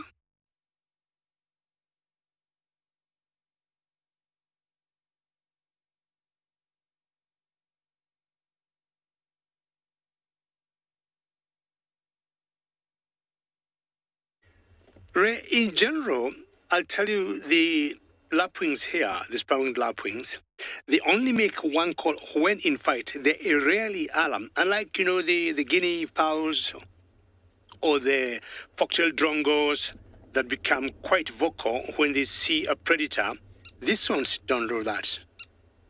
Can you hear that, Ray? Of course, they'll do contact call if they are reaching their other members, but we'll just wait here a few more seconds and find out if something could be going for a hunt.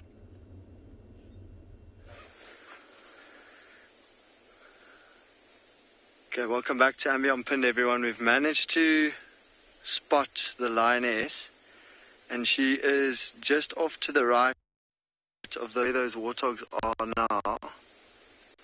She's lying completely flat, so it's very tough to see her, to actually try and even get her on the camera. And I don't actually know, I can still see her, but I don't know if she is actually trying to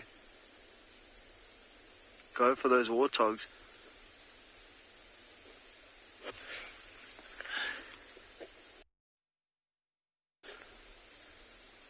Oh, she's lying under a very... Have you got it? Yeah, she's lying just under a very small... But she's facing the opposite direction to us, so I don't know what she's looking at, and if her head is up or not. Sorry about that little loss. And just trying to determine whether she's actually even become aware of those warthogs, because they walked right past her. And I did see her shuffle a little bit, but she might have just been... She might have... Because the one... Unless there's still another warthog that she can see in the long grass that we haven't seen.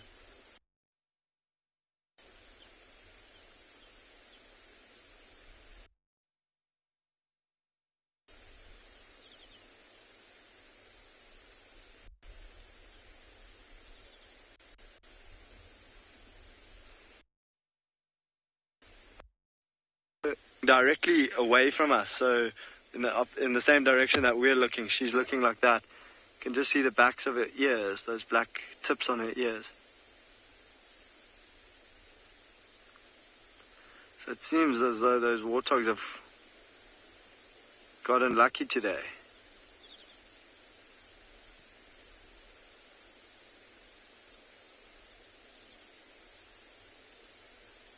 Yeah, she was on her haunches, lying on top of all four of her paws, ready to launch, and she's just now flopped over onto her side, which is like a more comfortable position for her, showing that she is quite content where she is.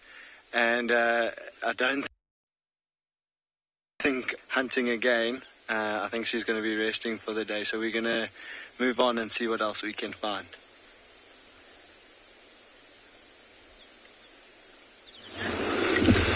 All right, well, lions, of course it's getting too much now warm, and of course if they have to hunt, it's gonna have to push by the situations.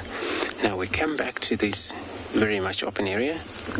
Yeah, we're looking at the bunch of impalas in the far distance, and it looks like there's kind of a wind already picking up here, and for them now to trust to get into the thicket, and no, it's not a good idea. All they do is that they have to group up and also, check for their safety in that open area. It happens they might go down to drink, I think, during the course of the day. If they haven't yet gone to drink, it looks like, they're going to come out of that bush. Plenty of them, it's kind of the whole herd, or a rank of impala. But impala, they love one another in a group, also take care of each other. And we're looking at the whole females there. Look, all adult female, they will be heavily carrying right now, which, for them to give birth, we expect the birth of impalas start from November towards, December there. That's where you will see a lot of a little one running around. But they're only right in season, beginning of a winter, which all 6 months, pregnancy, 6.5 months pregnancy, and a drop by November. And that, a lot of time when a female give birth, separate from the group, stay for probably the whole week. Introduce the baby to her own smell, so that when she return back to the group, and the baby won't mistake the mother, approach a different mother, always recognize her own mother or his own mother by smell. So they don't have a unique pattern that can tell difference from apart. They all look the same. Impala all look the same. Males got horns, female don't have horn, but of course for these young ones it's so important once they got to know what the smell of their mother is. They always approach the same mother always. So we'll move around in this open area.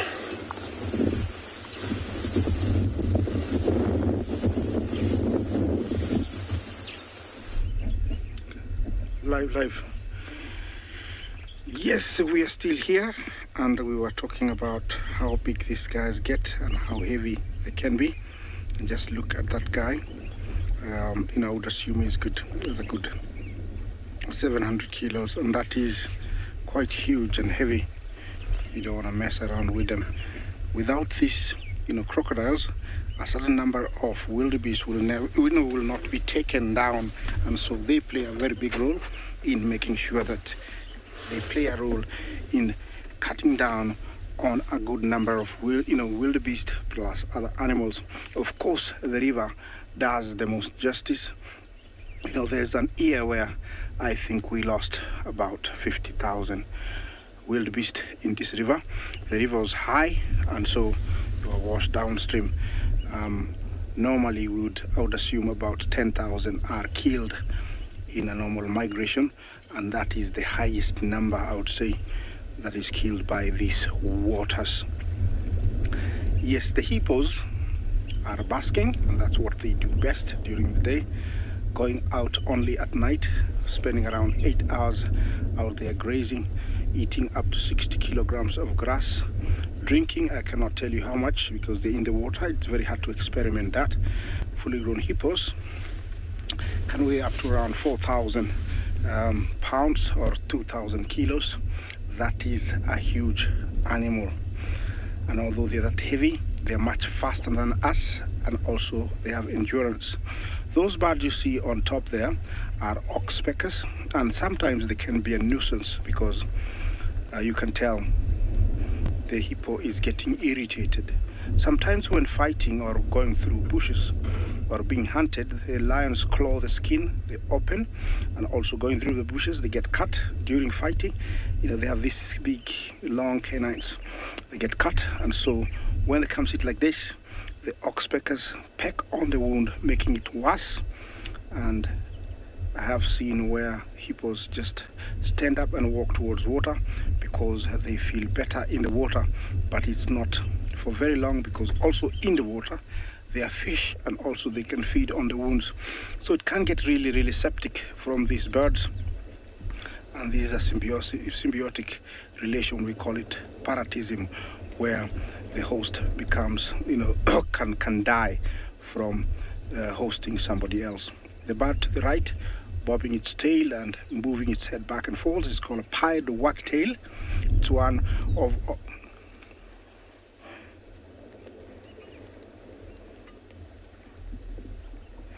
Nicole, you want to know how fast can crocodiles swim? That is a very interesting question. I don't know. Maybe one of my other colleagues could be able to answer you, but I don't know. The reason is they swim when they want, and they swim basically to get food. When they see wildebeest coming to the water, you can see them swimming very fast, and that's the only time. And I cannot answer you. I don't know an answer to that. Maybe we ask one of my other colleagues. Wow. Yes, I think I've heard that they swim for 20 miles per hour. How somebody came up with that, I don't know. But it's very interesting. 20 miles per hour is very, very, very fast. I don't think any human can beat that. Yeah. So recall, that is your answer now. You got it. I just received it.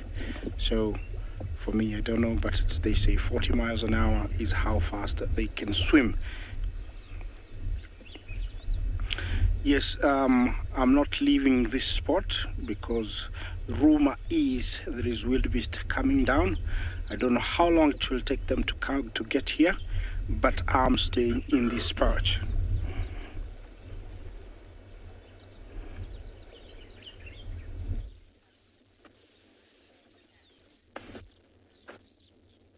All right, welcome back.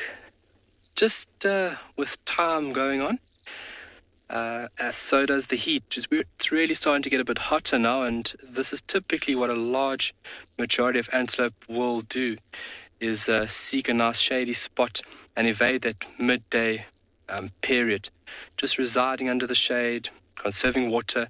They'll also start now through this period to digest the material that they have now accumulated through the beginning of the morning, through a format what you refer to as rumination. I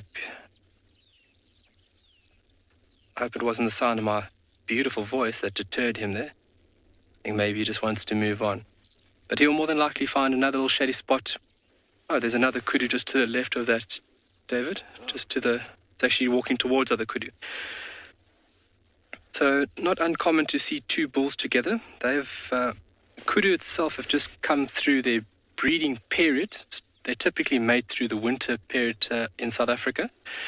And this is how we would find bulls out of the breeding season, making these small male groups referred to as bachelor herds. And then the onset next year of winter, these larger males will disperse and then find female groups which they will kind of suss out who's the lucky lady. You can see full extension there. Obviously, the height of the animal allows it to browse within an area where it doesn't have much competition. Only other competition it would face is that of an eland, obviously a very, very large animal that I hope we get to see in the next coming days, and that of obviously giraffe. But him eating off the bushes, typically now we would describe that as browsing, the action of eating leaves off bushes, which the kudu is one of the purest browsing animals that we have in South Africa. Beautiful horns, eh? Yeah, those horns are not only very important weapons and tools. Look what he's doing. Wow. So when they can't reach certain leaves, they'll actually use their horns. They'll lock their horns into the bush and actually break branches so that the branch is a bit lower, that the animal actually can get to those nice juicy bits. So it uses tools for feeding, but then also weapons when it comes to fighting for the rights to mate. And he's busy feeding off a shepherd's tree, guys. You can see how nice and green it is. It's also in flowering at the moment, so it's giving it this very nice green visual aspect. Beautiful.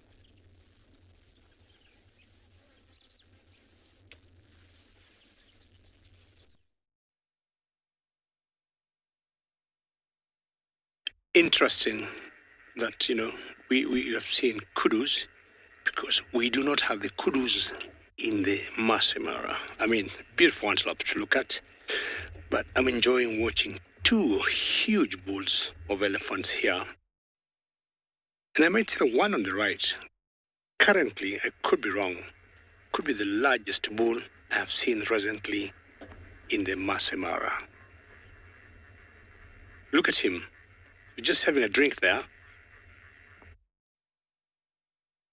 And he looks humongous.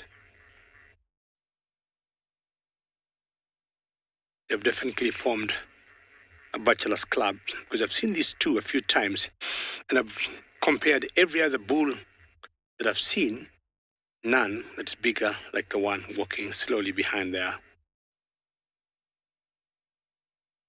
Elephants would exist anywhere in Africa so long as there's enough to eat and to drink.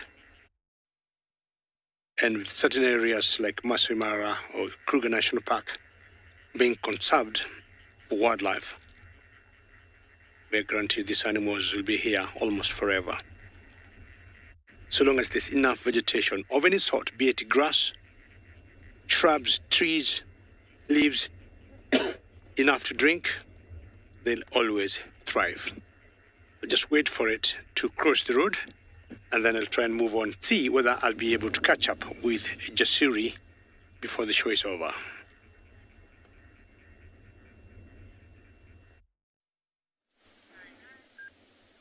So we just had something quite interesting land on the dashboard here. So it's one of the robber flies, or some people call them assassin flies as well. And from this angle now, we can't see it too clearly, but he's actually got a little insect that he caught. Looks like a flying ant of some sort. And at this stage, he's just sucking that little insect dry. Let's see if he turns. There we go.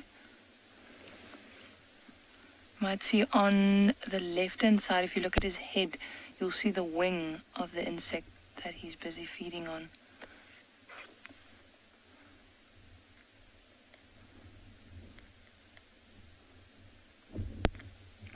Let's see, there he's turning. We didn't think he was going to stick around for too long, but luckily he did. This one's quiet. It's not that big. He's just, I'd say maybe 1.5 to 2 centimeters long. You get really big ones. There we go. Now you can actually see. There we go.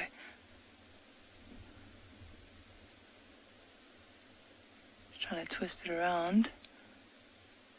And like I said, he'll just suck that insect completely dry, and then he'll discard the rest. He just turned it around. That is incredible.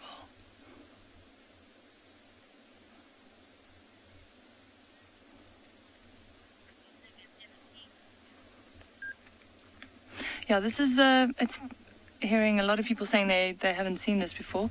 It's not too common to see something like this. I've only seen it once before, and it was quite a big robber fly that sat on my door at camp, actually. And he had a grasshopper that he was sucking dry. And the grasshopper was almost the same size as him. Or her.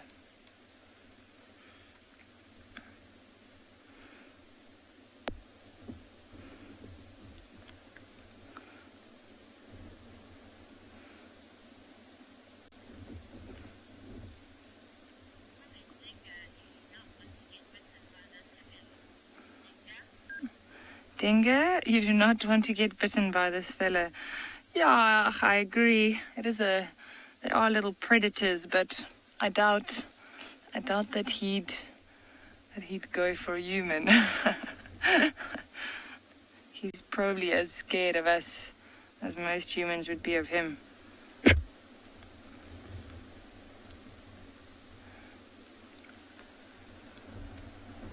The wind's picking up quite a bit, and it's getting really, really hot. So most of the animals that we've been passing have been hiding in the shade, all the impalas and the zebras and the wildebeest.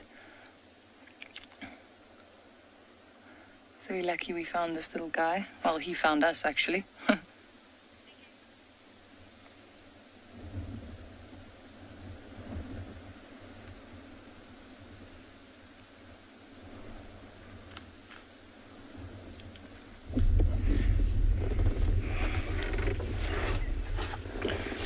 Yes, nobody has approached the crossing yet, but they are wildebeest. They take their time and they come when they're ready.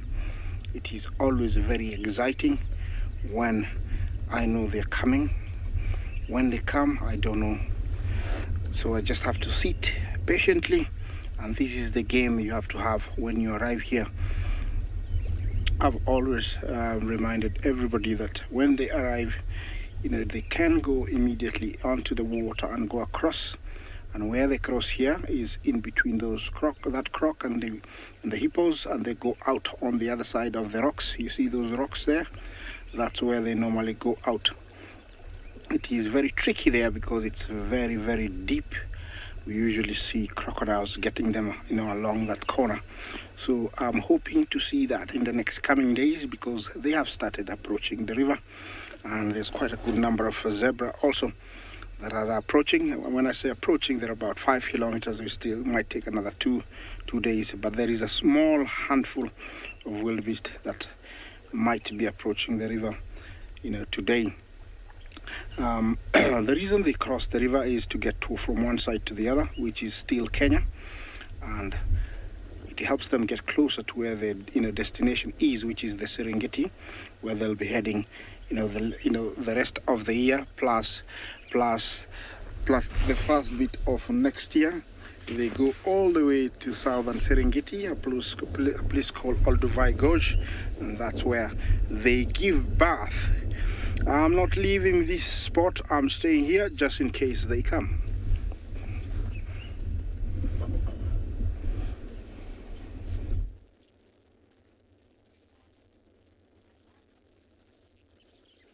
Really nice bird perched up on top of a camel thorn, and we thought we had to take a look. A beautiful lilac-breasted roller. Oh, and there it goes. But regardless, what a beautiful sight. It's not a very common bird that we see here on Tswalu. Within South Africa, is a common to local residents and is really beautiful to see in all respects when it comes to rollers. Their patterning and the coloration, the display is unbelievable. So really nice sight there to see that. Hopefully we can see one or two other individuals which are within this family. We do have another one, a purple roller that comes in and out every now and then. If we do see it, it'll be a lifer for me. So fingers crossed. that we get to see that. And like I said, we'll definitely be touching on a lot of other birds in the upcoming weeks. Just to take a look in front of us, it doesn't get better than that. Just take a look at that view. And you can really see how vast this landscape is.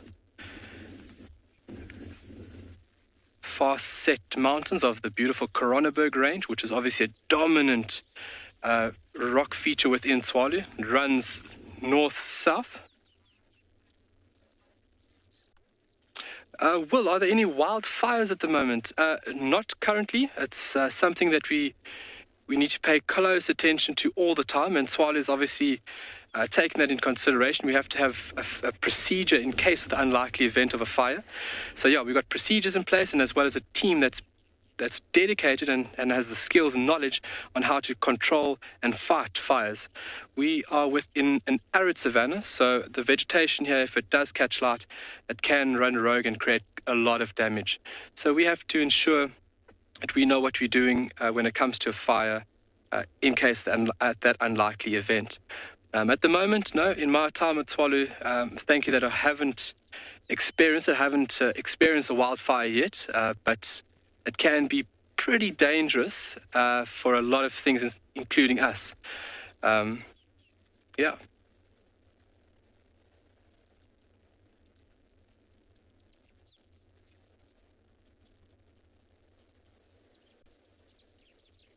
Nobody has approached the river yet, so I'm gonna, enjoy looking at the hippos. I hope you enjoy it too. These are live ones, and this is quite one huge pod. Yeah, you can tell that everybody is enjoying the morning sun. They're really enjoying it after being out all night. Maybe they were chased by hyenas, some of them, with the young ones. Yeah, repositioning, getting comfortable. Yeah, and so it's time to catch that much needed sleep. Also, to relax, get out that stress that they had during the chase. From here you can actually see Nicole Jumbo. You ask, how thick is a hippo skin? It's around 2 centimeters, and it's around 2 centimeters when it is fresh, and when it dries up, it's almost 1 centimeter. We call it kiboko, hippo in Swahili, and kiboko means cane. In the old days, a cane was made from the hippo skin because you could carve it nicely, nice and thin, and so you could use it to, beat up stuff. So that's the animal called kiboko, and derives from the cane being made from its skin. Yes, of course, around the ears, the mouth, the belly, and the backside, it is less, it's not as thick. So those are vulnerable places, but the forehead, the back, those are very, very thick skins, very thick. Yeah, the birds are still there. They're still eating away the little bugs, you can tell. Yeah, usually when they go out, they might pass where there's long grass, and there are those sticks that usually are hanging off leaves and grass, and they get attached to the body of the hippos, and they bring them back. So the birds usually know they come and do their job, make sure they clean up. Surprisingly, hippo is one animal that carries very few of them, and so you never get to see them. Actually, I don't think I've seen many ticks or other biting insects on hippos. Yeah, I don't know if this crocodile knows what's going to happen later. I wish we sometimes knew what they were thinking, just, waiting there. It's like they know something. Yeah. Well, it's been a very, very successful morning for every one of us from all the locations. I hope you've had lots and lots of fun. Also, you've learned quite a lot to, continue enjoying. And all I can say from here is we'll see you later.